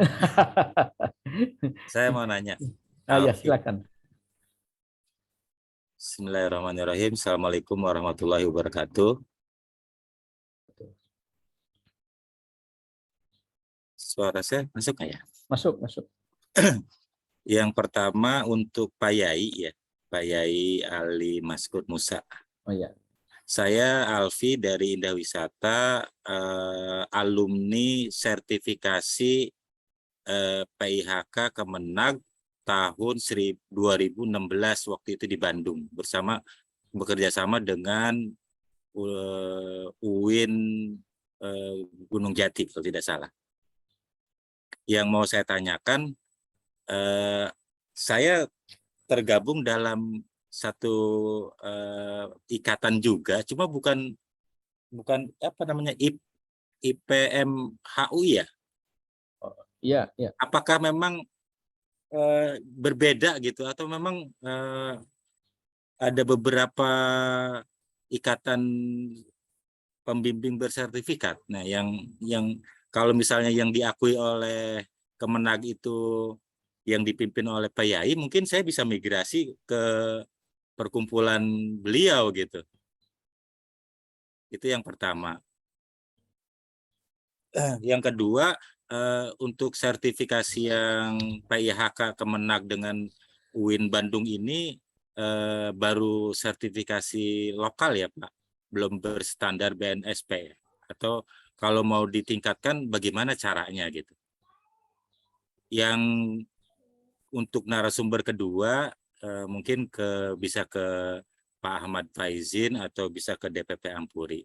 Kalau di Undang-Undang Haji tahun 2019 itu kan jelas disebutkan peran pembimbing. Kalau untuk pelaksanaan haji, alhamdulillah saya lihat sudah diterapkan secara selektif dan ketat gitu ya. Misalnya untuk pembimbing harus bersertifikat. Tetapi kalau untuk pelaksanaan umroh ini saya lihat keberangkatan dari PPIU masih banyak yang masih menggunakan pembimbing atau pendamping yang belum memenuhi kriteria standarisasi tadi gitu. Apakah ada pengawasan ataupun mungkin tindakan gitu dari instansi terkait, baik itu mungkin dari DPP Ampuri atau dari Kemenag terhadap PPIU yang memberangkatkan petugas-petugas yang mungkin belum memenuhi standar kualifikasi, sertifikasi ataupun kualitas tersebut itu Pak. Itu hanya 3 pertanyaan, satu untuk Pak Yai, yang kedua untuk mungkin bisa ditujukan ke Pak DPP Ampuri ataupun ke Bapak dari Kemenag. Terima kasih. Assalamualaikum warahmatullahi wabarakatuh. Terima kasih. Waalaikumsalam warahmatullahi wabarakatuh. Terima kasih Pak Ahmad Alfi Sarmili ya. Iya Pak, saya dari Indah Wisata Pak. Baik, terima kasih Pak Ahmad Alfi. Nanti mungkin untuk terkait Kiai Ali Maskur Musa sebagai Ketua Umum IPMUI, mungkin beliau ini karena dia berangkat jam 1 Bali, mungkin di sini jam 12 mungkin sedang persiapan. Nanti mungkin ini dijawab oleh Mas Wardi sebagai Kepala Pelaksana atau nanti Bu Direktur LSP Parsa ya, Bu Balia Munazat. Sementara untuk 2 pertanyaan lagi bisa juga nanti dijelaskan oleh Mas Wardi dan DPP Ampuri dan Pak Ahmad Fauzin. Kepada Bu Balia mungkin langsung dijawab ya, nanti sambil kita nunggu ada pertanyaan lain. Mungkin ada pertanyaan yang lain saya kumpul dulu. Ini ada di chat ini, sebelumnya saya bacakan ini. Ini kalau ditujukan kepada ada beberapa pertanyaan ya di chat. Saya bacakan. Karena menyimak pada Bapak Kepala Humas bahwa perusahaan biaya ada sertifikat pembimbing haji berdasarkan daerah agar tak mematok biaya terlalu mahal, ada batasan minimal dan maksimal. Ini dari Jogja. Kemudian saya bertanya kepada Bapak Haji Ahmad Fauzin, berapa minimal usia untuk daftar haji khusus dan haji reguler? Jarak berapa tahun setelah pulang haji ada keinginan untuk mendaftar haji lagi, dan bagaimana tentang prosesnya?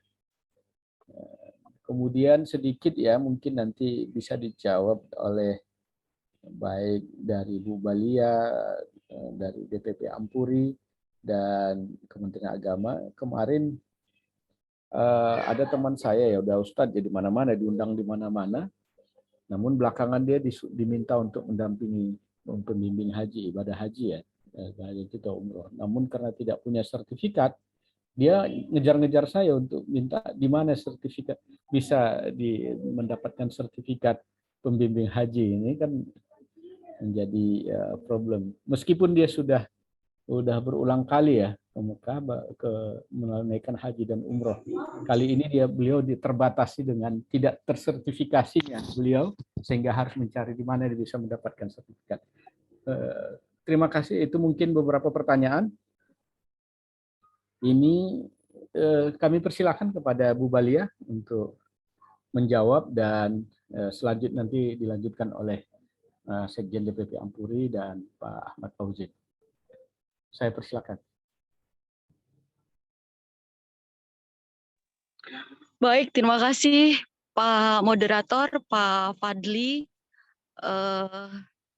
dan para yai, para bu yai. Ini kesempatan luar biasa buat kita semua, di mana LSP Pariwisata Syariah memberikan peluang yang luar biasa untuk kemudian travel yang mempunyai travel tetapi pembimbing haji dan pembimbing umrohnya belum bersertifikasi. Maka LSP Pariwisata Syariah ini membuka sertifikasi uji kompetensi agar kemudian para pembimbing haji dan umroh travel itu bisa ikut serta disertifikasi.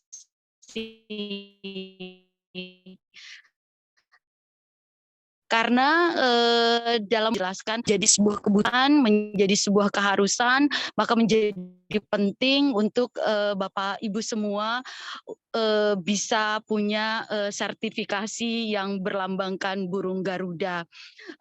Terhadap pelaksanaannya mungkin Pak Kalak bisa menjelaskan lebih teknis kapan kira-kira kita bisa melaksanakan sertifikasi uji kompetensi ini. Dipersilakan Pak Kalak. Mohon maaf, saya sedang di maskapai, pas posisi di dalam maskapai, dalam pesawat, takutnya kurang jelas. Izin nanti Bapak Ibu, terima kasih kepada seluruh narasumber dari Sekjen DIPMUI, dari Sekjen Ampuri, kemudian juga Mas Fauzin dari Kementerian Agama. Mohon izin, saya dalam posisi kurang bagus, sedang ada di dalam pesawat. Terkait pelaksanaan teknis untuk uji sertifikasinya, kami punya agenda reguler. Dalam setiap bulan, agenda reguler kami itu dilaksanakan 2 kali dalam sebulan. Nanti bisa menghubungi kami langsung untuk tanggal berapanya. Kemudian yang kedua, kami juga melaksanakan uji kompetensi itu berdasarkan permintaan yang sebelumnya didahului oleh MOU antara kami dengan mitra kami ya, terkait uji kompetensinya. Dalam waktu dekat di Desember ini kami akan melaksanakan uji kompetensi itu di Surabaya. Kemudian ada rencana kami juga akan melaksanakan di Lampung, di Palembang ya. Setelah kami kemarin melaksanakan 2 kali di Lampung, kami bergeser ke Palembang. Insya Allah di bulan Desember ini akan kita laksanakan di 2 tempat, di Surabaya dan Palembang. Untuk teknisnya seperti apa, termasuk tadi pertanyaan bagi sahabat-sahabat, Bapak Ibu yang sudah punya sertifikat dari Kementerian Agama, bisa nanti kita tanyakan langsung kepada kami melalui admin kami ya. Terutama misalnya bagaimana cara kita mengikuti refreshment sebelum mengikuti uji kompetensi. Demikian kira-kira Mas Fadli, Ibu Dirut. Kemudian yang ketiga, izin mumpung ada kesempatan, saya ada sedikit masukan kepada Kementerian Agama, mungkin ke Mas Fauzin ya, terkait tadi platform tunggal untuk kegiatan Kementerian Agama melalui platform pusaka. Mungkin tadi kalau saya lihat di situ kan baru selain soal nikah, kemudian ada juga khusus soal haji ya. Tetapi kalau misalnya platform tunggalnya itu juga melibatkan urusan umroh, saya kira juga akan lebih baik. Jadi nanti begitu kita masuk itu bukan hanya melihat soal haji, tapi juga melihat soal umroh ya. Jadi quality assurance-nya Kementerian Agama itu dalam bentuk pengawasan dalam pelaksanaan umroh itu bisa dilakukan dengan platform tunggal. Jadi dengan melihat platform yang ada yang kita punya, misalnya platform pusaka itu, kita bisa mengawasi pelaksanaan atau kegiatan travel yang bergerak di bidang haji dan umroh, khususnya umroh ya, khususnya umroh. Jadi platform tunggal itu bisa komprehensif, bisa melihat seperti apa kegiatannya, kemudian juga mungkin seberapa banyak SDM yang memiliki sertifikat. Day-to-day-nya juga bisa kelihatan melalui platform tunggal itu. Jadi pengawasannya itu lebih ringkas ketimbang kita ketemu offline, turun ke lapangan, melihat travel langsung ke kantor, tetapi akan lebih baik kalau diawali juga dengan kita melakukan quality assurance itu melalui platform tunggalnya. Jadi pengawasan itu bisa dilaksanakan oleh Kementerian Agama dengan cara yang lebih mudah. Itu saya kira Mas Fauzin, terima kasih. Mohon maaf semuanya karena kami dalam posisi kurang bagus. Demikian dari kami. Wassalamualaikum warahmatullahi wabarakatuh. Terima kasih Mas Wardi, Bu Balia. Tadi sudah menjawab dan kemudian memberikan masukan. Mungkin saya langsung kepada Pak Sekjen DPP Ampuri untuk bisa menjawab pertanyaan Alfi tadi dan beberapa pertanyaan dari Resmi. Ya, silakan. Terima kasih Mas Fadli. Jadi saya menjawab pertanyaan tentang tadi ada travel, kenapa masih banyak travel yang memang belum melakukan standarisasi terkait dengan pembimbing. Yang pertama, ini harus ada peran pemerintah, dalam hal ini ada Kementerian Agama, untuk melakukan fungsi kontrol bersama asosiasi dan pihak-pihak terkait, supaya persyaratan atau regulasi yang sudah kita buat untuk kita jalankan bersama. Namun sama-sama kita pahami bahwasannya kita masih melihat di lapangan, jangankan pembimbing yang bersertifikasi, travel yang tidak ada izin aja masih bisa jalan. Nah, ini perlu kesadaran bahwasannya kita harus sama-sama memahami agar tata kelola ini lebih baik. Pertama. Yang kedua, kami dari asosiasi ya sangat memahami karakter-karakter para penyelenggara. Tentunya kami bisa juga bantu mengawasi sesuai dengan undang-undang agar mereka masuk ke dalam travelnya berizin, penyelenggaranya pembimbingnya bersertifikasi, sehingga tidak ada lagi atau minimal meminimais permasalahan yang ada di Indonesia maupun yang ada di Arab Saudi. Tentu seorang pembimbing harus mempunyai kompetensi yang baik, terutama dalam berkomunikasi. Hal ini sering terjadi miskomunikasi di Arab Saudi, ya mereka tidak memahami tentang penerbangan, ya kapan mereka harus pulang. Kadang-kadang datang ke airport di luar jadwal yang memang sudah ditentukan, akhirnya tiketnya hangus, mau beli tiket lagi tidak ada uang, akhirnya terjadi penelantaran. Ini adalah akibat pembimbing yang memang tidak memenuhi standar kompetensi, gitu. Nah ini kalau semua memenuhi standar kompetensi, tentunya tidak akan terjadi. Yang kedua, saya coba menjawab mengenai usia minimal pendaftaran haji khusus maupun reguler. Jadi sesuai dengan ketentuan yang ada di undang-undang, itu usianya minimal 12 tahun. Usia minimal untuk keberangkatan haji reguler maupun haji khusus adalah 18 tahun. Jadi sampai sekarang untuk pendaftaran usia 12 tahun sudah bisa, tapi untuk keberangkatan haji usianya 18 tahun. Bagi jamaah haji yang akan berangkat dipersyaratkan minimal keberangkatan haji terakhir adalah 10 tahun sebelumnya. Nah, ini juga ketentuan yang memang ada yang dibuat oleh pemerintah. Selanjutnya, ya pelimpahan porsi haji hanya bisa calon jamaah haji yang meninggal sakit permanen kepada ahli waris. Ini perlu digarisbawahi. Ya, pelimpahan haji porsi yang meninggal atau sakit permanen itu hanya bisa ke ahli waris. Tentunya ini juga harus difahami oleh para penyelenggara, para pimpinan PHK agar terjadi permasalahan-permasalahan atau salah urus. Ya, karena kita juga masih melihat di beberapa tempat yang mereka menjanjikan bisa berangkat dengan kuota ya yang meninggal, tapi bukan ahli waris. Begitu, Mas Fadli. Terima kasih, Pak Sekjen. Saya mungkin lanjut ke Pak Ahmad Fauzin memberikan tanggapan atas pertanyaan dari Pak Alfi dan beberapa pertanyaan yang ada di room chat. Kami persilakan, Pak. Ya, terima kasih Mas Fadli. Jawaban sudah disampaikan di room chat juga itu dari Pak siapa itu dari AHU. Ya, jadi betul bahwa usia 12 tahun, ya 12 tahun itu boleh mendaftar haji ya. Jadi kalau kita anak-anak kita sudah 12 tahun, boleh bisa didaftarkan haji. Kemudian yang kedua, tadi sudah dijelaskan juga bahwa setelah 10 tahun, betul, jadi ketika misalnya kita sudah berangkat haji nih di tahun 2019, seperti misalnya kita kemarin 2022 ya haji, maka ketika kita sudah kembali setelah selesai pelaksanaan haji di tahun 2022, ditambah 10 tahun, setelah itu baru bisa daftar haji kembali. Itu yang bagi masyarakat yang ingin menunaikan ibadah haji yang berikutnya. Berbeda dengan ketika menjadi petugas ya, ketika menjadi petugas itu sesuai dengan undang-undang ada jelas, jadi tidak ada batasan ketika sudah menjadi petugas, tidak ada undang-undang istilahnya setelah 10 tahun.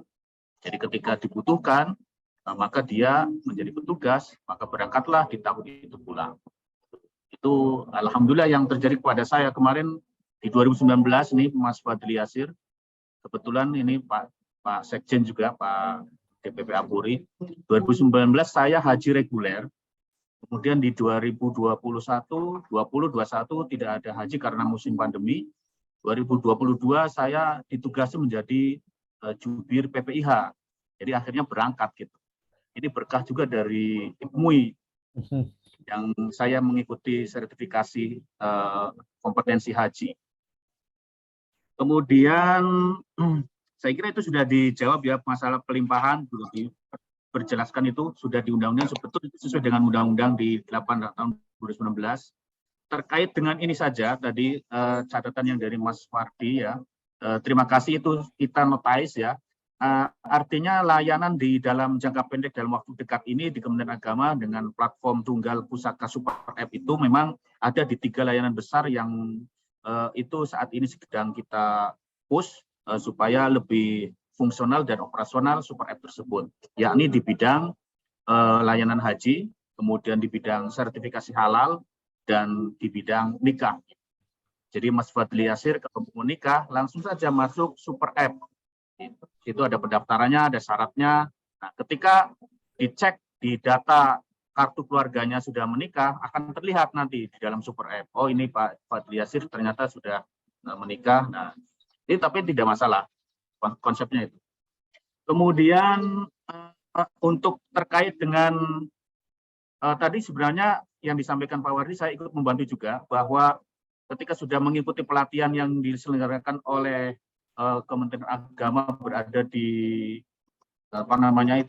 oleh LSP yang di UIN dan lain-lain, Itu kan biasanya diselenggarakan refreshment supaya dia mendapatkan kompetensi dari BNSP ya, Badan Nasional Sertifikasi Profesi ya.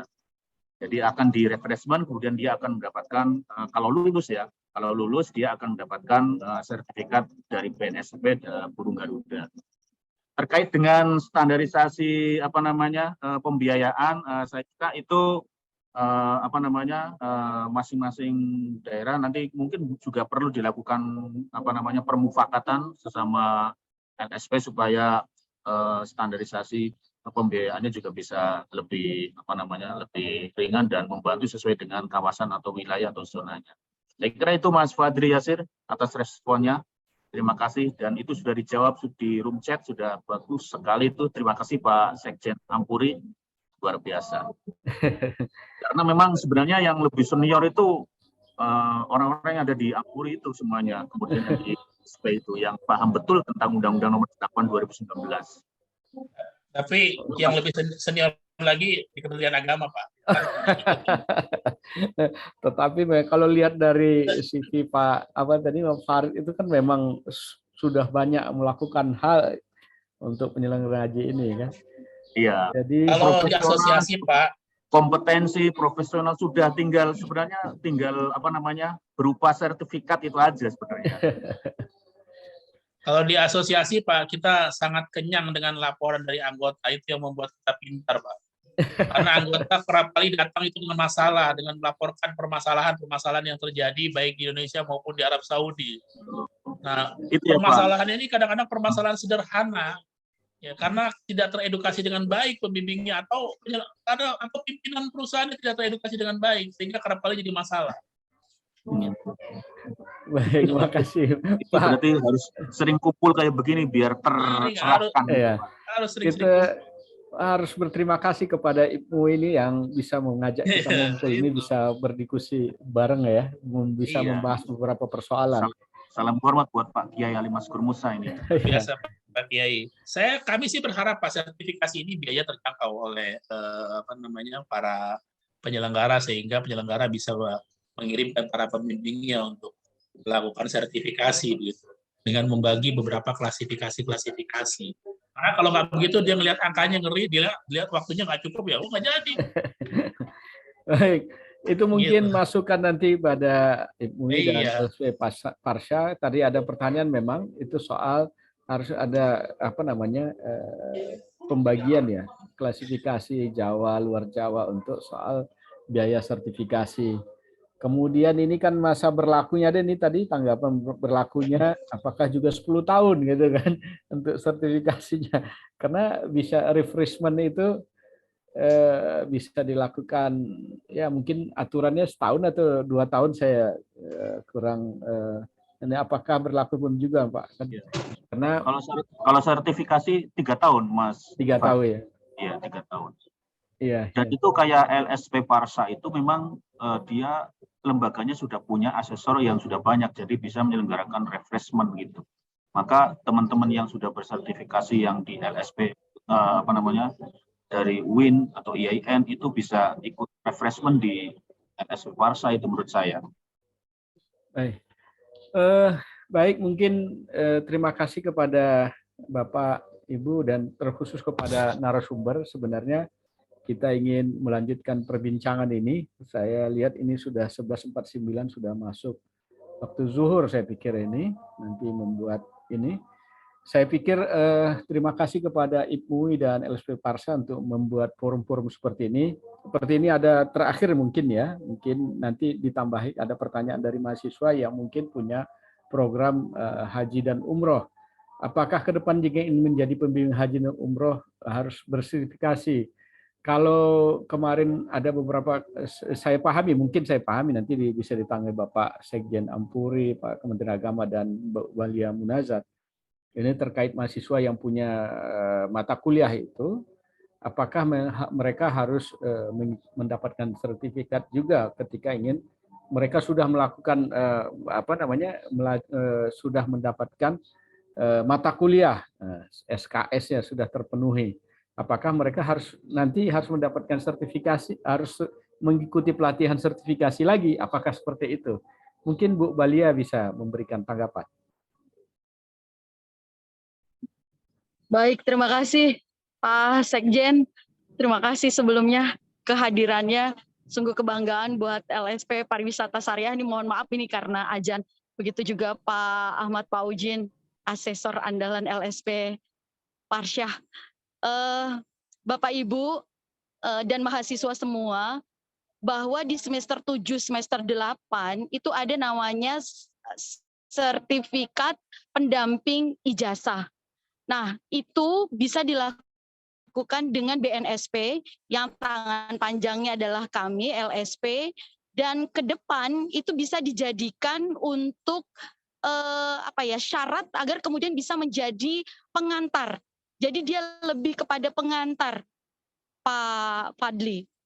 Kalau pembimbing haji, pemandu umroh belum, atau pembimbing umroh belum, tetapi lebih kepada pengantar haji. Karena di dalam pengantar haji itu ada syarat mutlak yang tidak bisa kita kutak-atik, kayak misalnya pembimbing haji atau pembimbing umroh itu harus sudah haji atau umroh. Kalau pengantar itu hanya boleh mengikuti sertifikasi LSP ini jika sudah punya 40 mata pelajaran yang itu di ACC atau disetujui oleh Kaprodinya. Jadi nanti yang memberikan sertifikat adalah Kaprodinya, bahwa mahasiswa ini memang sudah memenuhi atau sudah mengikuti manajemen pembimbing haji maupun umroh, termasuk juga pengantarnya. Tetapi yang disertifikasi itu hanya pengantarnya. Itu mungkin dari saya, Pak Fadli. Terima kasih Bu Balia. Mungkin Taman Pak Ahmad Faujin atau Sekjen DPP Ampuri mungkin ada memberikan masukan. Jika kalau ada, tidak ada, saya mintakan kepada Bu Balia Munazat untuk menggantikan Kiai Ali Masyhur Musa untuk menutup acara diskusi kita hari ini, supaya ini bisa kita, atau mungkin ada tanggapan dari Pak Sekjen terkaitnya. Terima kasih. Mungkin saya 1 menit closing statement. Iya. Terima kasih Pak Kiai Ali, terima kasih Bu Balia, terima kasih Pak Fadli, Pak Faizin atas partisipasinya hari ini. Saya rasa ini hal yang luar biasa yang terus harus disampaikan kepada seluruh PPU dan masyarakat. Karena ketidaktahuan itu mengakibatkan berbagai hal, berbagai masalah. Jadi yang terpenting kami selaku asosiasi melakukan edukasi terus kepada anggota, tentu dibantu oleh teman-teman LSP, sehingga benar-benar memahami apa yang mereka harus lakukan untuk melayani tamu-tamunya. Sekali lagi kami mengapresiasi, mudah-mudahan acara seperti ini bisa dibikin berkala sehingga teman-teman juga bisa mengikuti secara baik. Terima kasih. Assalamualaikum warahmatullahi wabarakatuh. Waalaikumsalam warahmatullahi wabarakatuh. Kami persilakan Pak Ahmad Faujin, mungkin ada closing statement. Ya betul, jadi kita istiqomah, berkelanjutan, terus kita memberikan narasi, konten, informasi yang positif untuk masyarakat, karena dunia sekarang sudah semakin terbuka, media-media sudah banyak yang dilakukan, maka Bapak Ibu semuanya terima kasih atas semua kepeduliannya terhadap pengelolaan informasi dan dokumentasi yang di lingkungan kita, penggunaan media sosial, sumber-sumbernya harus jelas, jangan sampai sumber yang tidak diketahui, harus sambung sanadnya ya, ittisol sanaduhu gitu. Jadi informasi itu harus ada dari sumbernya. Itu saja Mas Fadli, terima kasih. Assalamualaikum warahmatullahi wabarakatuh. Waalaikumsalam warahmatullahi wabarakatuh. Silakan Bu Balia untuk menutup. Masih di mute Bu Balia. Masih di mute. Terima kasih Pak Moderator. Yang pertama, terima kasih yang tak terhingga pastinya buat narasumber yang luar biasa, Pak Sekjen, Pak Karohumas, Menak, memberikan good influence di pagi hari ini kepada kita semua dan pasti pencerahan wawasan yang lebih luas tentang pembimbing, pemandu, dan pengantar haji. Buat Bapak Ibu semua, kita tunggu kapan mau melaksanakan sertifikasi uji kompetensinya, karena Bapak Ibu travel itu menjadi sasaran utama untuk kemudian dicari-cari begitu ya kekeliruannya. Tetapi ketika kita punya kompetensi di dalamnya, kita sudah diakui kompetensi kita oleh negara, maka kemudian kita semakin percaya diri untuk melakukan bimbingan haji, walaupun itu adalah travel yang Bapak Ibu jalankan. Apalagi hari ini umroh sudah sangat terbuka luas untuk kita semua, maka saya ingin mengajak Bapak Ibu, mari kita kompetensikan kemampuan kita agar kemudian negara mengakui atas kemampuan kita. Mungkin itu dari saya, Pak Fadli, dan terima kasih buat moderator yang luar biasa. Saya akhiri, wallahumma muwaffiq ila aqwamit thoriq. Assalamualaikum warahmatullahi wabarakatuh. Waalaikumsalam warahmatullahi wabarakatuh. Saya terima kasih Bu Balia. Saya secara pribadi, Fadli Yasir, mohon maaf apabila ada kesalahan dalam memimpin diskusi ini, webinar ini, dan saya mengucapkan terima kasih atas kehadiran dan masukan-masukan yang diberikan oleh Pak Ahmad Fauzin sebagai Kepala Biro Humas Kementerian Agama Republik Indonesia dan Sekjen DPP Ampuri Bapak Muhammad Farid Al-Jawi. Saya ucapkan ribuan terima kasih karena telah memberikan informasi yang begitu baik pada kami sehingga kami paham kenapa kami harus melakukan uji kompetensi kepada atas kemampuan dan keahlian atau pengetahuan kami terhadap pembimbingan haji dan ibadah umroh. Hanya itu yang bisa saya sampaikan, lebih dan kurang saya mohon terima kasih kepada Bapak Ibu yang terlibat dalam webinar kali ini. Saya ucapkan terima kasih, semoga akan lebih baik pelaksanaan penyelenggaraan haji, ibadah haji dan ibadah umroh kita. Hanya itu saja, wallahul muwaffiq ila aqwamit thoriq. Assalamualaikum warahmatullahi wabarakatuh. Terima kasih Bapak. Waalaikumsalam warahmatullahi wabarakatuh. Izin Pak Moderator, sedikit mungkin. Ya.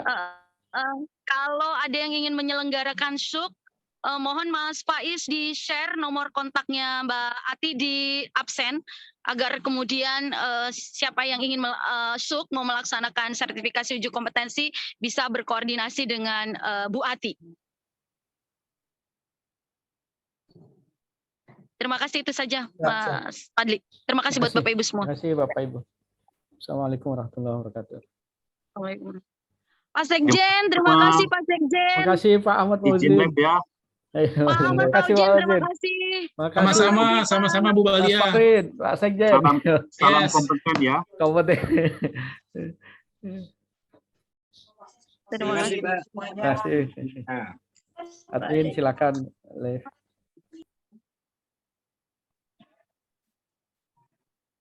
Ya, Bapak Ibu sudah di-share linknya, nomor kontaknya di link ya, di absensi, di WA webinar.